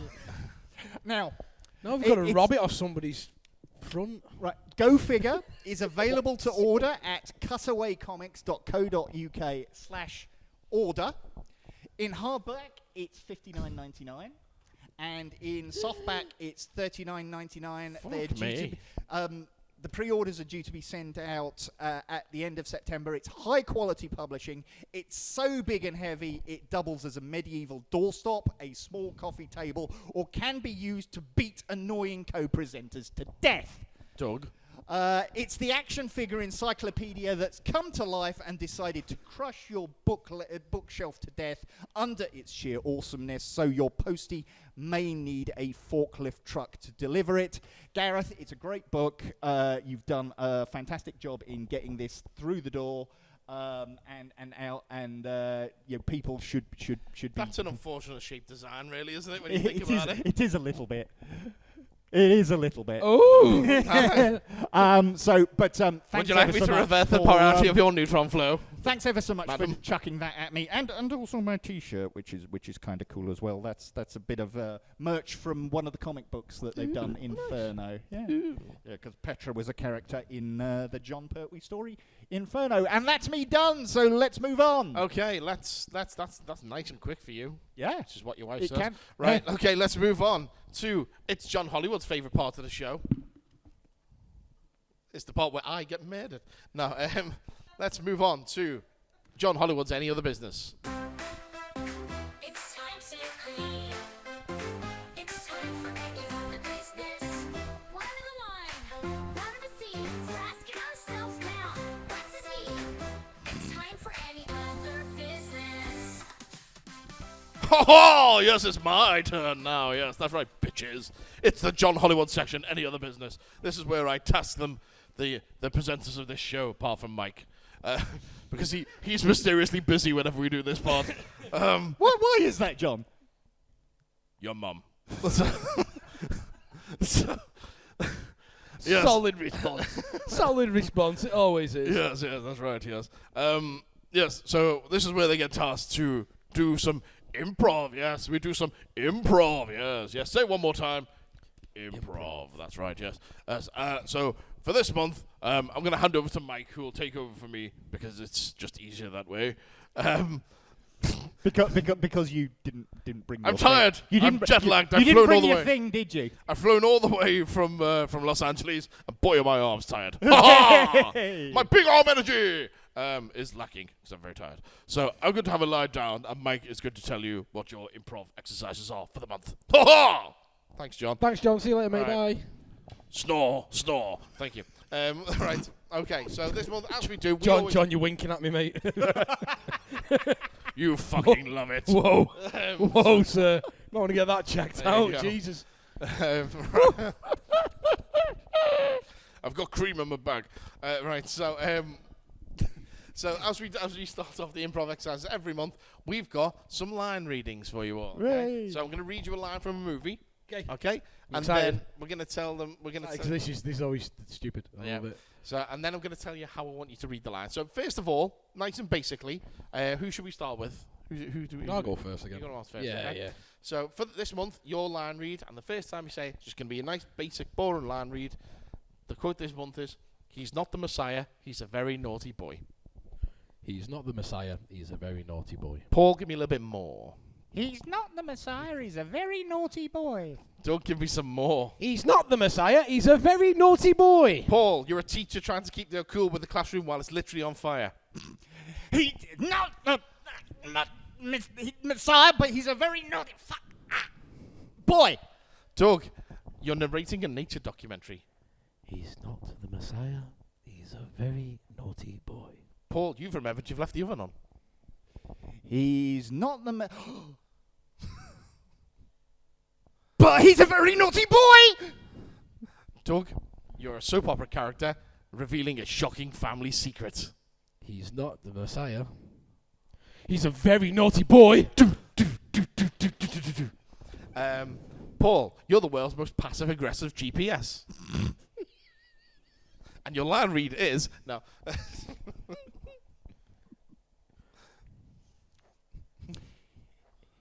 In 100 feet, he's not the Messiah. He's a very naughty boy. I love when my GPS repeats what it's about to say for dramatic emphasis. Okay, Doug, you're trying to convince airport security that you definitely don't have anything suspicious in your bag. He's not... He's not the Messiah. He's a very naughty boy. Okay. Paul, you're a children's TV presenter who's just realised that you're live and completely unprepared. Put your pants back on. Put your pants up. He's not the Messiah. Messiah? He's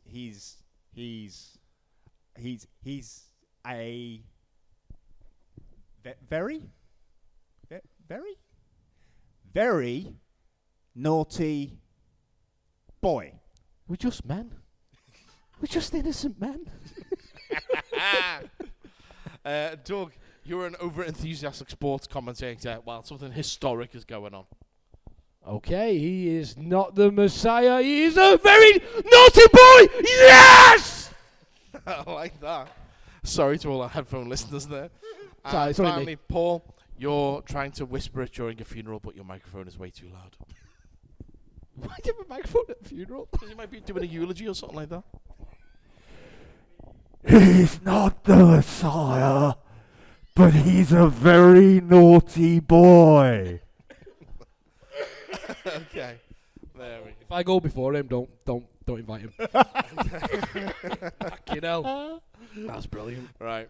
Okay, now we have some scenes for you to do. Okay. Okay, so, Paul, Yes. you're a customer returning an item to a store. Okay. Doug, you're refusing to admit the store even sells that product. Okay. And, in fact, audience, what's the product? What's you saying? A used dildo. Okay. Thank you. So the store sells used dildos, apparently. Okay. And go. Excuse me. Yes, mate. What can I do for you? Yeah, I'd like to make a complaint and return this item. Is it in the bag? Yep. Yep. So what we got there, mate? Have you got your Yep. receipt? No. No, you didn't give me a receipt. Okay. Well, let's have a look what you've got first. Anyway, Okay, let's have a look so at this have bag. a look. Wow. Yeah. Problem?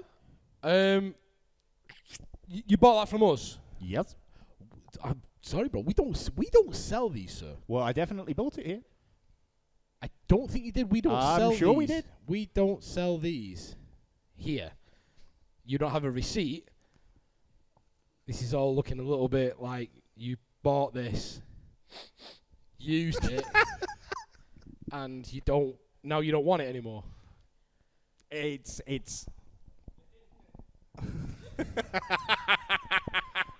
It smells like it did. Well, this did not work as advertised, and I definitely bought it here. And no, the sign above our door is Dido's. We exclusively sell the stuff from the artist Dido, including all of her merchandise and her many album. Hi, sorry, I just bought something from you before. I just wanted to say thank you. You give me the best day of my life. So that happens all the time.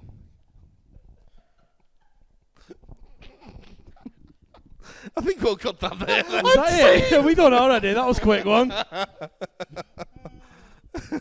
oh dear. All right, okay, right. Let's switch things up a little bit now. Yes. So, Paul, Yes. you're interrogating Doug, who is a criminal. You're a detective. Okay. Okay, but everything that you're, accusing him of, you keep misunderstanding which crime he's actually talking about. Okay. Okay. All right. Okay. All right. So, All right. go. Right. No comment. I haven't even said anything yet. Obviously, I'm Dredger. Yeah. Camera's that way, Paul. Yeah, If you no. want to, keep Okay. looking anywhere. You're guilty. You are a tea leaf. You're a thief and a murderer. Thief or what? I'm a thief and a murderer. Yeah. Did I steal a killer or something? What are you on about? You robbed a bank and you killed the guard. Where would I put a bank? If I was to steal a bank for a start, stupid. And a guard. What's a guard? A guard. Like a garter belt. I don't understand. No, the guard. Guard. The security guard. Guard. Yeah, wee bampat. It's like Chewbacca having a Guard. conversation. Guard. I don't know what a guard is. Either way, I didn't kill it. Ye went into that bank with a gun and held it up and robbed money from the bank. And when the guard tried to stop you, you shot him. Oh, that one. Yeah. That was cool. I want to. But I did not shot a guard. Shot him. I still haven't done it. keep repeating it back at me, mate. It's not going to help. You fired your gun at him and you killed him. I mean, Scottish bloke talking about kilts now. That's just stereotypical. That's horrible. I don't understand what you do. So I robbed the bank. Nobody knows where I put it. And apparently killed a guard. And I shot a guard. And I'm unsure on what a guard is. If you don't confess and tell us where the Just money call me a is, cunt face. Because that really doesn't sound professional. I'm going to set my Sam and Margaret on you. That actually sounds like you said a salmon called Margaret. This That's conversation is exactly getting- what... Aye, that's what I said. This is all very confusing. Am I being charged? Aye. How much? What am I being charged for? Robbing a bank and murdering a security guard. Security guard. Yeah. Aye, that's what I said. Guard, not guard. Guard. Security guard. I remember now. Yeah, I did all that. Yeah. So I did I did it. You admitted it. Yeah, twice. Yeah, I did it. Well, that was easy. Yeah. For you. Fucking hell. Could somebody put me in prison so I have to listen to this prick any longer? Fucking hell. Sarge, just we found that Barclays Bank. It's okay. It's found. We found it. I thought it was Bank of Scotland. Wait. Fine, I did both. Jesus Oh, okay. Christ. There I'm we that go. good. There we go. See. Right, there we are. Okay, right. That'll do for that then. Okay. That takes us through to our final section of the show. It's the show. It's part of the show that I've been dreading all evening. It's time for any. No, it's not any other business. It's time We just to did go, that. Yeah, it's time to go beyond the 50-foot nerds. We're all out of news and topics for discussion. The show is spiraling out of control, and the audience are now in charge. You're beyond the 50-foot nerds. There we go. Right. Have you got anything for us? I just want to talk about stuff that I've watched. Okay, tell us what you Yeah, watched first. what did Yeah, you 'cause watch? like we talked about Superman a little bit before. Okay. Yeah. And I was quiet because then it went on to the next section without even asking me. Sorry, But dog. it's fine. What did you think, That mate? is the first time in my adult life where I have gone to watch a new Superman where I'm not mad at the end. Oh, okay. And I was really happy with that. That's cool. And my missus was great the same. She went, I'm not angry. I'm not pissed off. I'm not It's the mad. dog. Oh, it is Crypto the movie. Yeah. Because Crypto is the tits. Apparently, that's the first thing that Gunn pitched. He was just like, I'd like to make a crypto movie. Yeah. And DC, Warner Bros. Was like, no. Yeah. He's like, okay, what if I make a Superman And movie? it's his dog with as well that crypto it's in it? based on as well, as Yeah, the one that yeah. passed away Yeah. when he was Yeah. making the... He said, what about I make a Guardians Superman movie movie. with crypto in it? Well, that's fine. I love that. Basically, Crypto being Supergirl's dog explains so much. Yeah. Given that That's a dog she's sitting bitch. basically, they have very similar character traits. Yes, I absolutely. enjoy it. The way I heard one person describe it, I don't know whether it was on this show or whether it was on a podcast I listened to or anything, I think it's really, really accurate. It's like watching a live-action Justice League cartoon. Yeah. And I'm all right with that. I'm not mad about Super it. Friends. I That loved- guy is... So, cornhole, corn sweat, corn on a cob. Cornflakes. Super corn. Super Corn- cornflakes. Yeah, sweet corn. Yeah. Yeah. He is... Oh, he's so sweet. He is so sweet. Super cornflakes. He is an amalgam of all the people that have played Superman, including Tom Welling. Everybody, he's there. You just look at him and he's there. Just not Dean Cain because we don't When talk he's- about Yeah, him. no, we When don't he's- talk about Dean Cain. Is No. he fucked up as well? He's joined ICE. Really? Yeah. Yeah. Wow. Okay. Didn't know that. Yeah. Yeah. Never mind. See, I get my news from you guys. If you don't tell me, I don't know. I'm here all the time, even though I'm not here all the time. But I am here all the time. But he says I'm not here all Never the time. fucking here. But No. he's here all the time. Yeah, he's just a beautiful mixture of everyone. And he very, very nearly did the Christopher Reeve. When he changed his voice, he was so close to doing it. And he did it his way. It just wasn't as good. I do love that bit in they do the interview and Yeah. he does his switch from Clark to Yeah. Superman. Yeah. And it's So Miss Lane. And he's like, yes, Miss Lane. And he's just like, okay, now we're in. And then then all of a it's sudden over. he's like, yeah, but you say, yeah, but I stopped the war. Yeah, but you were trying to, yeah, but I did, though, didn't I? I stopped the war. Stop the law. No, but you didn't. Lois, fucking hell, girl. I know. What are you talking about? Do you want shagging or not? Yeah. Do you want the super dick or not? Yeah. Go get a normal one. I'm Superman. Yeah. Yeah, But yeah, I really enjoyed the film. I thought it was beautifully made. Yeah. Nicholas Hoult was good. He's good, yeah. He didn't wow me as... He needed more to do. All he Yeah. does is sit in a room and shout numbers. Yeah. He didn't really... It's like watching he an episode of didn't Countdown. He didn't do that much for me, even though he's always good. Yeah. The best scene is when he's doing the Russian roulette. That's the only time when he is being like, I believe that this guy is just the worst person on the planet now. He's then. But then the rest of the film, I was... He is very happy much, with. I'll get you, my pretty, and your little dog, too. Yeah. And what my missus said, there was like, Mr. Terrific, she's like, I love his mask. I was like, do you know what, babe? So do I. I absolutely love the so fact that basic, it's isn't it? lit. You can see it's on him. Who is your favourite member of the Justice Gang? Be terrific. Yeah. It would be terrific. Yeah. I don't think Hawkgirl got enough to do. No. And I think... Gargoyles Well, just there for the- murder head of state. Yeah. That's what she got to do. All Yeah. that Fillion had to do is just do what he does Just best. do what he does. Be a Yeah. douchebag. Yeah. Be a douchebag and CGI will sort the rest out. Yeah. Sorted. Yeah. So I've watched that. You watched I that? have watched the Fantastic Four. I as saw well. that. Have you seen it? Yeah, You have seen it as well. Yeah. It's okay. It is It okay. does what it needs to do. It is gonna. It's- Hopefully, it's gonna be that thing that we need to watch, that bridge that'll keep us going for the rest of it. Yeah. But as we all know, the best Fantastic Four film is still The Incredibles. Yep. Still The Incredibles, even though they tried to be more like The Incredibles in this one, with the cars and the time and that kind of thing. I was just like, wish we'd seen a bit more Mr. Fantastic. You know being what Mr. Fantastic. I liked about this Fantastic Four movie is they gave Johnny something to do. Well, I don't know. Rather than just flame on. No, that pissed me off a little bit. It's just like the one thing that saves the day is Johnny basically doing a fucking Duolingo and working out the language of the Silver Surfer. That's what Reed should have done. Reed should have been the guy. he's not smart enough to do that. Yeah, that's not his job. But it's not that Reed wasn't smart enough to do I know it. they didn't want to give him. He was distracted and doing other shit. Yeah, and his mind was elsewhere. Yeah, and I think if Johnny had connected with the Surfer on a different level, then that's one thing. But if instead of him just sitting there fucking working out the Rosetta Stone and stuff like that, that's not what Johnny do. No, sorry, I don't like that.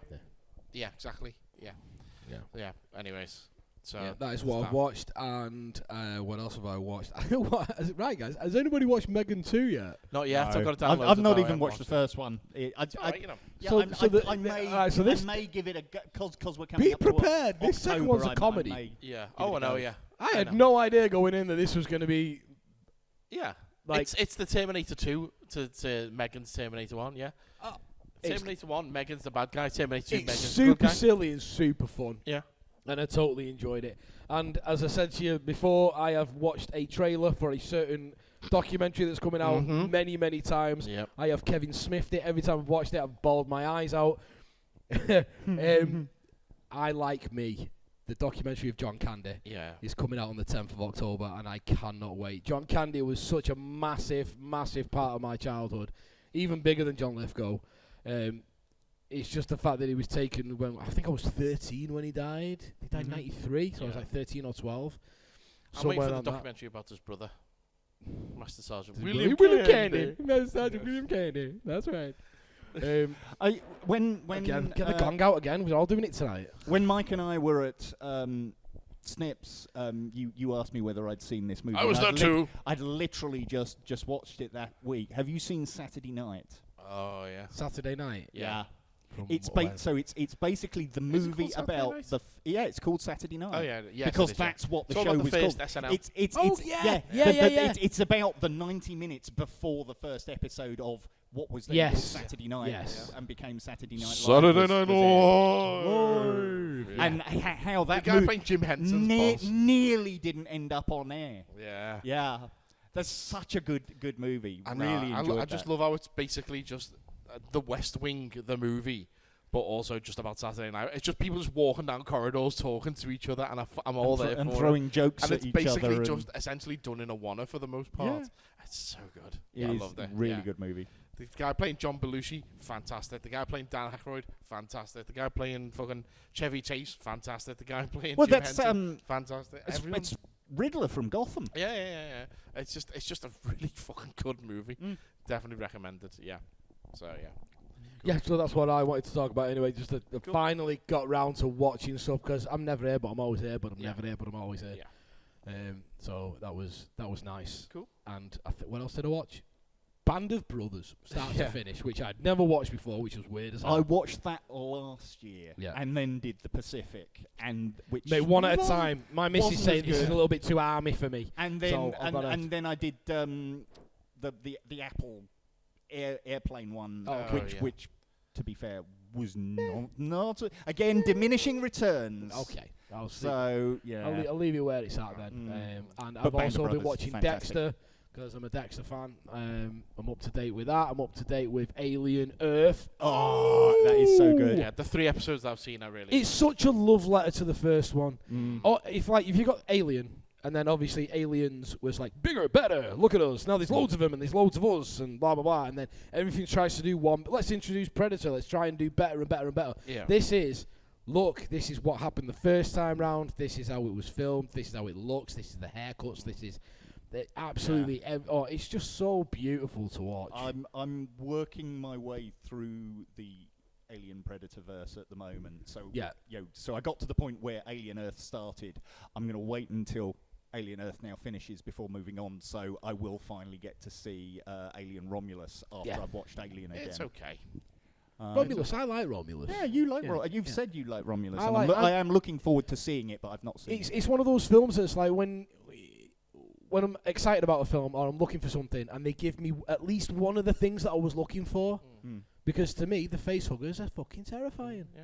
They always have been, and having a room of them, chasing you down. Yeah. Let's go. One of the bits that I've really enjoyed, though, is the Predator animated movie that they've done. Oh, that was so good. Well, the thing is, if you now watch it, you'll be watching it with an extra bit at the end that wasn't there when I watched. Yeah.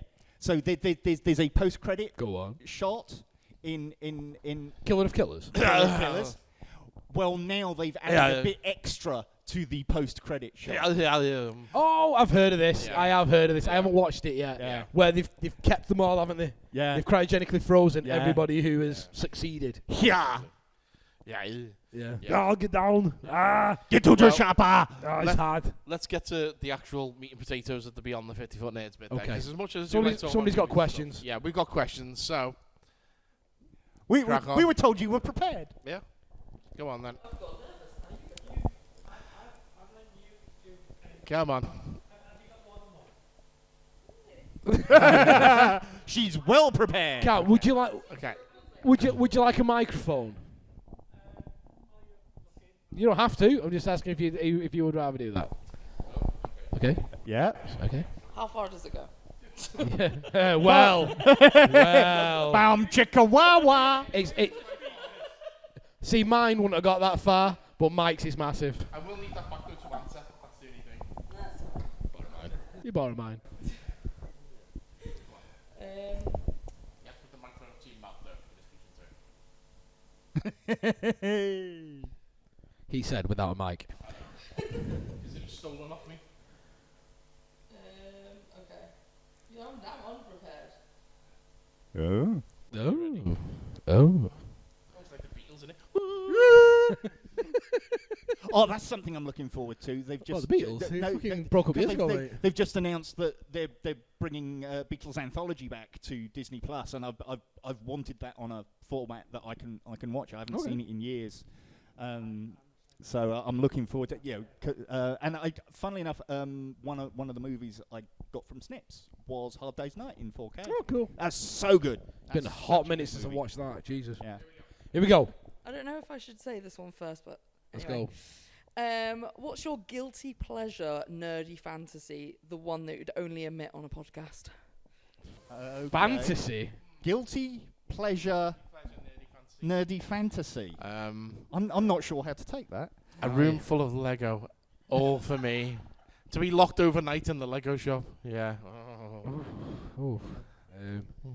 That's the Something that's a the PG fantasy part, without being rude. Guilty pleasure. I mean, it guilty can be rude. pleasure. I mean, the thing about nerdy fandom. No, the is guilty that- pleasure bit. That's I mean, Yeah, you that- could just go I- straight I'm to. not. I wouldn't feel guilty about a lot of the things that I would most want to do. You know, it's like Because I'm a sociopath. like for example, because I am a massive Doctor Who fan Yes. and I've had conversations with people about this past weekend, I still desperately want to get onto that set and touch the console. I want to lick that console. I want to rub my body all over that console. yeah, Thank you for the Elton contest clip. Hey, yeah, it's got to be done. But you know, you get what I mean. So Joshua got to do a set visit back when the Doctor Who experience existed during the Capaldi era. The studio was literally next door. So that one summer when they weren't filming, they would allow people to then pay a bit extra and we'll take you to the set. Joshua has been to the set. I have not been to the set. There is something wrong with this picture. Yeah, that's true. Yeah. But Yeah, what's your guilty pleasure fantasy though? We know what yours Bamf. is. Sniff Bamf. Yeah. Oh Yeah. God, where would I want to?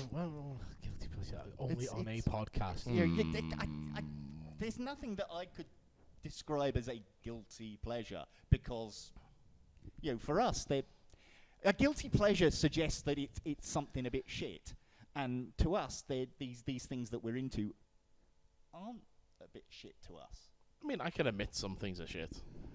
Well, true, but go on.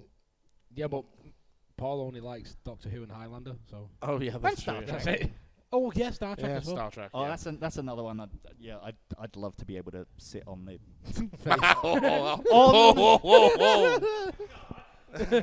Make it On- so. on the bridge of the Enterprise. I mean, to be fair, there is the Star Trek museum in upstate New York. I was going to say that thing in London. That's it's Fort Tiger Bridge Simulator. whatever it's called. Fort Ticonderoga. Yeah. There's a guy who's basically recreated the original sets, absolutely down to the last detail. He also has recently had himself built a again down to the last detail recreation of the '66 Batmobile. And He's got a blow up doll of 7 of 9. He does. Do you remember the film Multiplicity? Yes, I do. That guy was called Doug. Yes, he was. I want to do that. That's what I want to do. I want to. You want to be that? I want Doug. to clone myself enough times that I can leave him here to run the fucking shop and I can go and do Hang whatever on, the that hell doesn't I make want. sense because your never clone here. would never be here either. Never be here. But surely other Doug would then just be jealous of you, and want I'll to deal with that later. and want to I'll deal with that replace later. himself This is my with fantasy. another Doug. I just let you talk about your fantasy. I didn't try and ruin yours. You just want to threesome with yourself, don't you? Yeah, I do. Sorry, So bad. I was just pointing out a plot flaw. That's what he's like. Just knock on my missus' bedroom and go, guess what? Guess what? Guess what? Go on then, you. Your turn. If we all ask you, are you gonna say no to all of us, or at least one of us gonna get it tonight? That's why I could never be a Mormon. That's why I could never have many wives. I don't be rejected that many times a night. Because that's exactly what would happen. Oh, man. No. Jesus wept. Yeah, go on. I mean, in terms of geeky, fantasies and stuff like that, and guilty pleasures and stuff like that, that's two different things: guilty pleasure and fantasy. But I mean, I'm very, very open about my geekiness, you know. So I don't really have a guilty pleasure as such. Here's a question for you that I don't think I've ever asked. Wow. How long did it take you to get to the point where you felt you could be open about your geekiness? Well, I've got photos of myself dressed as Spider-Man when I was 3, Paul. So I got that. yeah, wasn't that long. Yeah. Let's be fair fair. enough. So I'm blowing out my 4th birthday candles, which is literally Star Wars figures stuck into a cake, whilst I'm dressed as Spider-Man. And that picture, is just, there was no fucking hope for me. Not at all. I just remember being sort of, getting older and being a teenager and stuff like that. And as much as I was, absolutely. Then the Crusades happened. Absolutely a card-carrying Doctor Who fan. It was. I get it. I was aware that. Get this is the sort of thing that maybe I shouldn't admit to in public. No, I get what you mean. For a very long time. I was the kid in school who would take the Star Wars books out of the library, but wouldn't really let anyone see him do it. You know, because it wasn't cool to be a geek when I was a teenager. When I met she who became my first wife, it was 1996. So this was the year that I was 12. It was the year of Doctor Who the movie, the Paul McGann movie. And I completely missed that. She was Luckily. 5 in 96. Paul's like, I got married that year. I was in fucking college. I was in university. But I met Helen in the February. Yeah. And she, I Unusual name for a pub. I somehow managed to keep secret that I was a Doctor Who fan until the May when the McGann movie Yeah, he was walking around came with a out. T-shirt that says "I'm a virgin" the entire time. No. This is I actually wasn't by the May. I can tell you that much. This is a solid question, because I get asked this quite. I end up telling this story often, owning this place. So, why did you do this, Doug? Yeah. Why would you do this? And it's because when I was growing up, when I was a kid, in Warrington, it's a big rugby town. Yeah. Do you know what I mean? You have to. There's a stadium right there. I mean, this is a safe place, so I can say all this. The whole point of me doing this podcast is so I can swear once a month. I can swear. But when I was growing up, you had to learn how to drink 10 pints, get in a fight, finger a girl, and eat a kebab on the way home. That was it. Or you were not a real man. Before you finished primary school. You were not a real man. You were a pussy. You would get called all the gay words for not being able to do those things. So, true story, in my house, under my mattress, where my naughty magazines were X-Men comics. Because they were both as embarrassing as the other. If anybody found them, I would probably took a bit of a slap. But off me mates. The For question knowing is, that though, I read which it. one did you ever talk to, the Naughty Magazines or the X-Men? Because Psylocke back in the day. Oh, it was Storm for me all the way, bro. Storm. I've got a good one Stormy, there. Storm. I want to say it to the beginning of the Executioner's song, the storyline where Cyclops, Psylocke has fucking got it in for Cyclops, and she comes out of a shower. It's Jim Lee art all the fucking way. I've got that. I can see it right now. She's got the steam, she's got the towel around that, and she drops the towel. And he's just like... I'm sure I've already said on this podcast, in this very boutique. Boutique? Apparently I own a boutique now. Welcome to Geek Boutique. The Geek Boutique?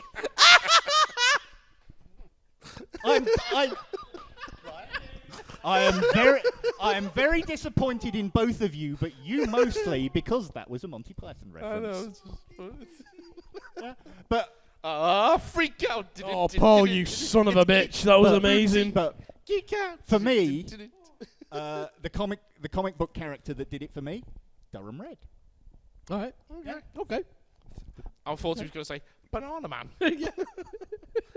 Because when Eric eats my banana, an amazing transformation occurs. At number 13, Acacia Road. Hello, Crow. Yeah.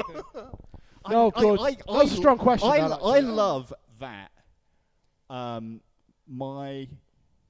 Certainly for Joshua, he's been able to grow up and just be a complete geek. Yeah. The whole time, and he's not embarrassed by it, and when he talks about it to his friends and he does the rest of his party.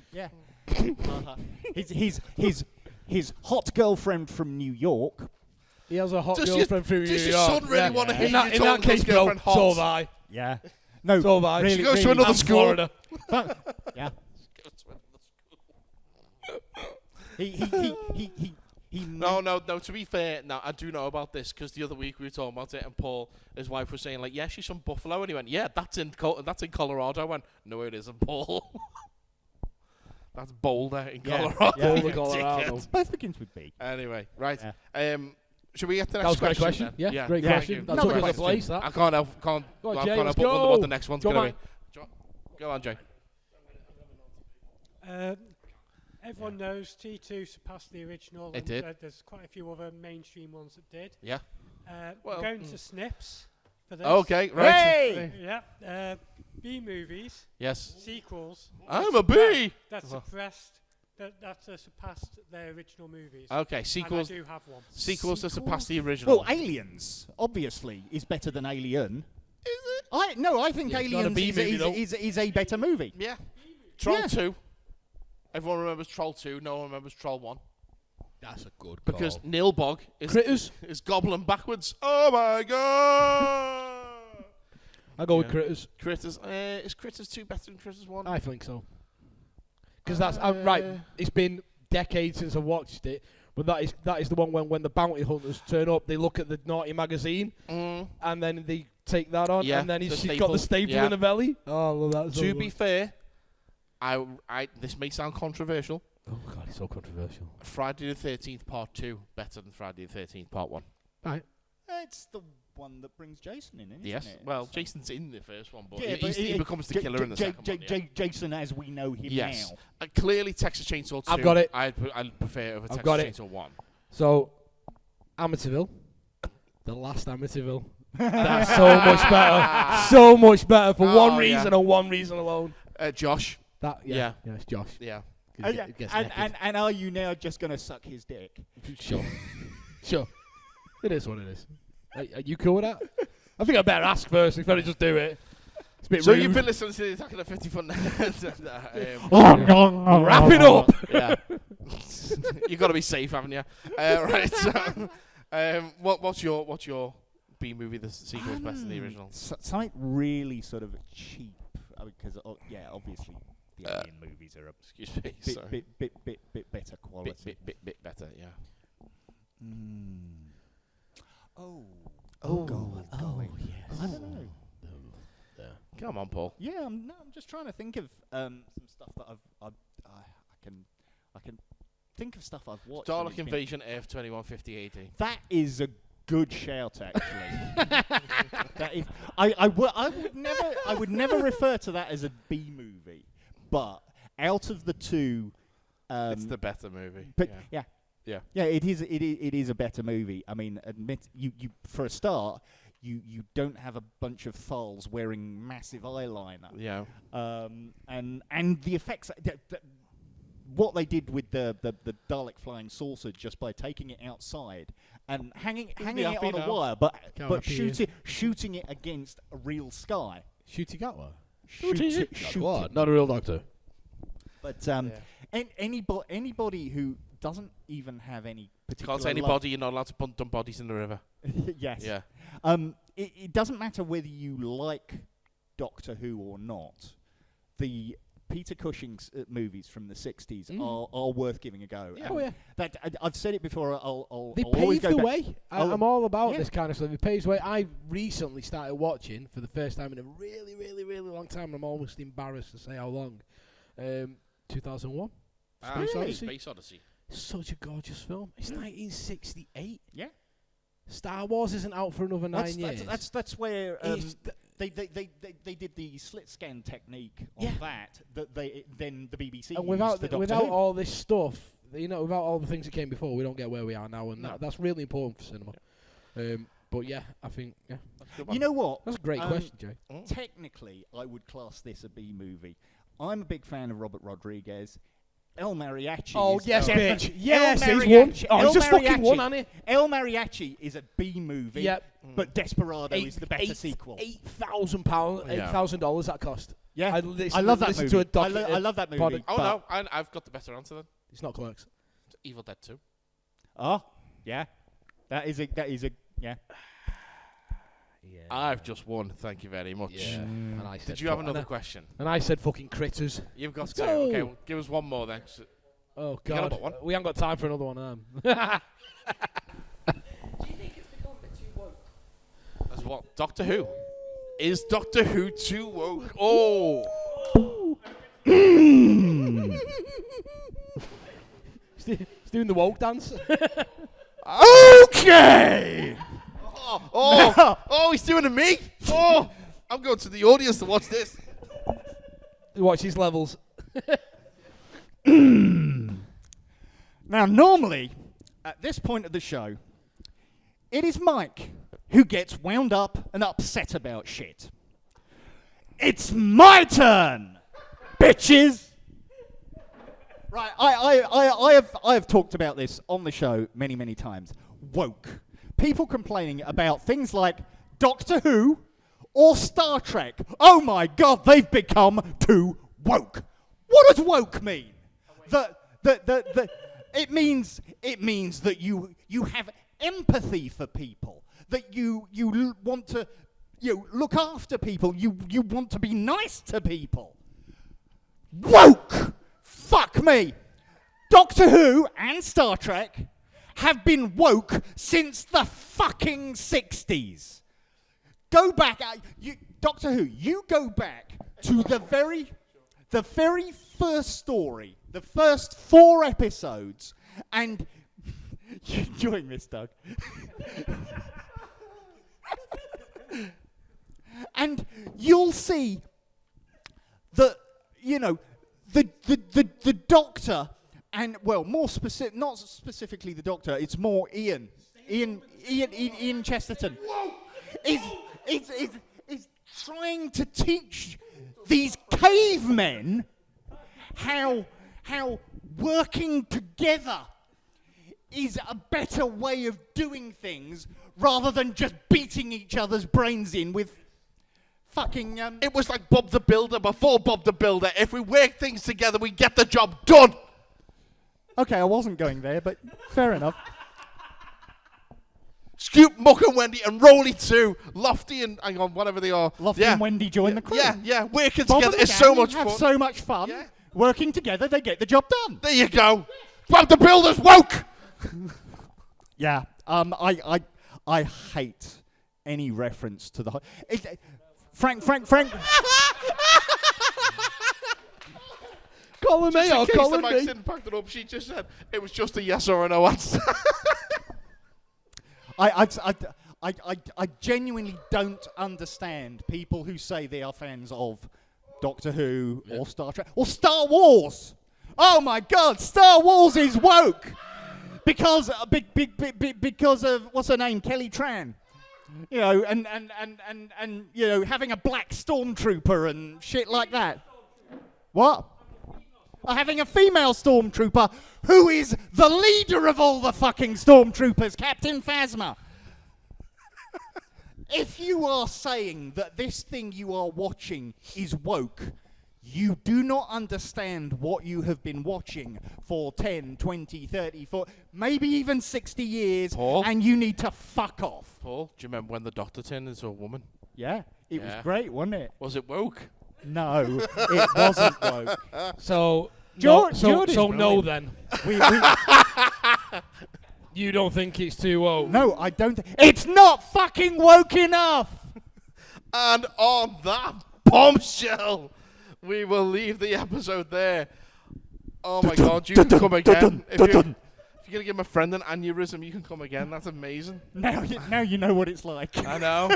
It's good, isn't it? I haven't got to do that before. That was fun. Doug, thank you for having us at Geek Boutique. You're Kath's very going to be welcome, so disappointed she 'cause missed this. I'm going to start a second booking place called Geek Boutique now. Are you ever going to be there? I'm going to have to... I'm a fuck. Paying somebody to do that one. Paul, get your blood pressure checked, lad. Yeah, have a minute. That was cleansing, that. That was cleansing. Oh, yeah.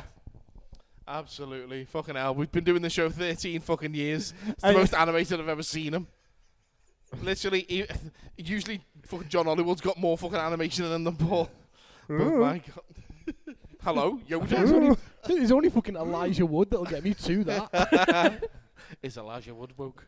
Fucking Elijah Wood is still a pussy because I We called him almost out. talked about him today. I called him out for a fight he on the too? internet and he didn't fight. He didn't answer me back. So I will train Not 6 when he's months dead, no. to get in a ring with him No. for no reason. We almost talked about Elijah Wood today because everyone's favourite wizard on speed announced that that Frodo was gonna be in the Gollum movie. Okay, Yeah. fair. Yeah. Can't wait to not watch it. I know. If you enjoy the show, then why not give us money? We've got a Patreon. It's patreon.com/50footnerds, 50FT nerds. And is it that or is it 50? Just search Patreon 50foot nerds anyway. You'll find it. And Listen to the previous episodes. He got it right then. Yeah. I'm tired. I'm thrown out because something different happened. It's usually me getting angry. But Patreon anyway, you can sign up there for as little as $1 a month, and you get bonus length episodes. You get extra stuff as and when we do Get the it. video. Yeah, get the video. Get the video. You get the video. Because I reckon it's going to be one of those where people are like, I literally don't know what we look like. Yeah. Especially because I'm not on the fucking poster. Yeah. Just saying. I'm black. It's like when Mark Bernardo. Paul Everybody thought Mark Bernardo was Paul's white. Chinese and Doug's albino. That's right. And That's we're all right. because we're so woke on this Is that podcast. what ChatGPT thinks we look like? My No, I'll second show you name's what Brown. ChatGPT It's just thinks you look ironic.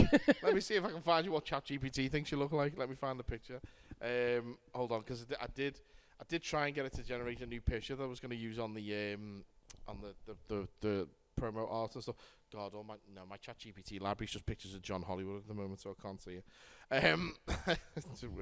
Is it this one? No, it's not. Okay, not to worry. I'm not going to bother looking for it right now. But Yeah, speaking of John Hollywood, actually, he's got a Facebook page now. So why don't you go and give him a follow or a like or whatever it is on the Facebook? And why don't you, in fact, is it Hey, here? John, could you do us a solid and put some, share some of the stuff for the 50-foot nerds, please, mate? That'd be really nice if you was to do that, because you're going to end up with more followers than us anyway. No. No, maybe you will. Oh, yeah, here we go. That's what I'm thinking. Right, so you want to know what ChatGPT thinks we look like? Looks like me right just now. There you go. Looking very angry. Yeah. That was no, it's okay. No, that's fine. Yeah, that was going to be our work for the 50-foot throwdown, but it decided to turn you into a gammon, and I don't know what the fuck it did to you. But yeah, yeah. So go and give us a go on the Patreon. Go and follow John's Facebook. He's also got a TikTok page, Real John Hollywood. He's also got his Instagram page, Real John Hollywood, as well. Go and check all that out. Yeah. Go and see all the socials and do all the things. If you want to buy merchandise, there is actually John Hollywood merchandise available now as well. It's on tinyurl.com/50-foot store, 50FT store, and you can buy T-shirts and shower curtains and bags. And it's a tiny pants. URL because he's tiny. No, it was not like that when I set it up, Paul. To be fair, I have another idea for John as well. Go on. Let's see who the first big celebrity is that'll follow him, because he will then greenlight his next movie. Oh yeah. So let's see who's out there who people can get in contact with, whoever they need to get in contact to, and they get that domino rolling so that John Hollywood will greenlight their movie. Yes, let's we need see to do that. who it is. Okay, we'll get a little YouTube video, a TikTok video or something like that. Yeah. Okay, cool. Yeah. So if you like the podcast as well, why not give us a subscribe on your platform of choice? We're on all the major platforms. We're on obviously iTunes, Spotify, Google Podcasts, all the places, wherever you get podcasts from, we're all there. Give us a listen, give us a follow, give us a subscribe, give us your ma if you want, I don't care. She might live in a castle, who knows? What's that? You know what? Oh, sandcastles. No, actually, there's something at the celebs final. I met someone who owns castles, but that's another story for another time. Genuinely, yes. So for the Attack of the 50-Foot Nerds podcast, then this month, my name is Slim Shady because Dido apparently. I've been so angry. I've been holding a poo in since like 3 sections ago, so I really want to go home. Stay woke, everyone. Geek out. If you've enjoyed the nerdom in your ears, then why not give the podcast a subscribe? You can find us on all major platforms, including Apple, Amazon, Spotify, and YouTube. Also, all of our episodes are archived over at 50footnerds.co.uk. That's FIFTYFOOTNERDS. If you really like us, then why not sign up to our Patreon service? It's a virtual tip jar starting at just $1 per month. As a patron, you get early access and extended episodes, video episodes, and more. You can sign up now over at patreon.com/50footnerds, FIFTYFOOTNERDS. You can find us on social media too. Why not drop us a follow over on Facebook, Instagram, or check out John Hollywood's TikTok account over at Real John Hollywood, all one word. We have merchandise too, t-shirts, posters, stickers, and more, and you can buy all of those over at tinyurl.com/50-foot store. That's 50FT store. Email us your questions, comments, and improv suggestions to 50footnerds@gmail.com. That's FIFTYFOOTNERDS@gmail.com. If you want to see us in person, then tickets to all of our live shows can be found at ticketsource.co.uk/50footnerds, FIFTYFOOTNERDS. All of these links and more can be found on our Linktree page. That's linktr.ee/50footnerds, FIFTYFOOTNERDS. And don't forget, you can visit Doug anytime at Geek Retreat in Warrington. Tell him the nerds sent you.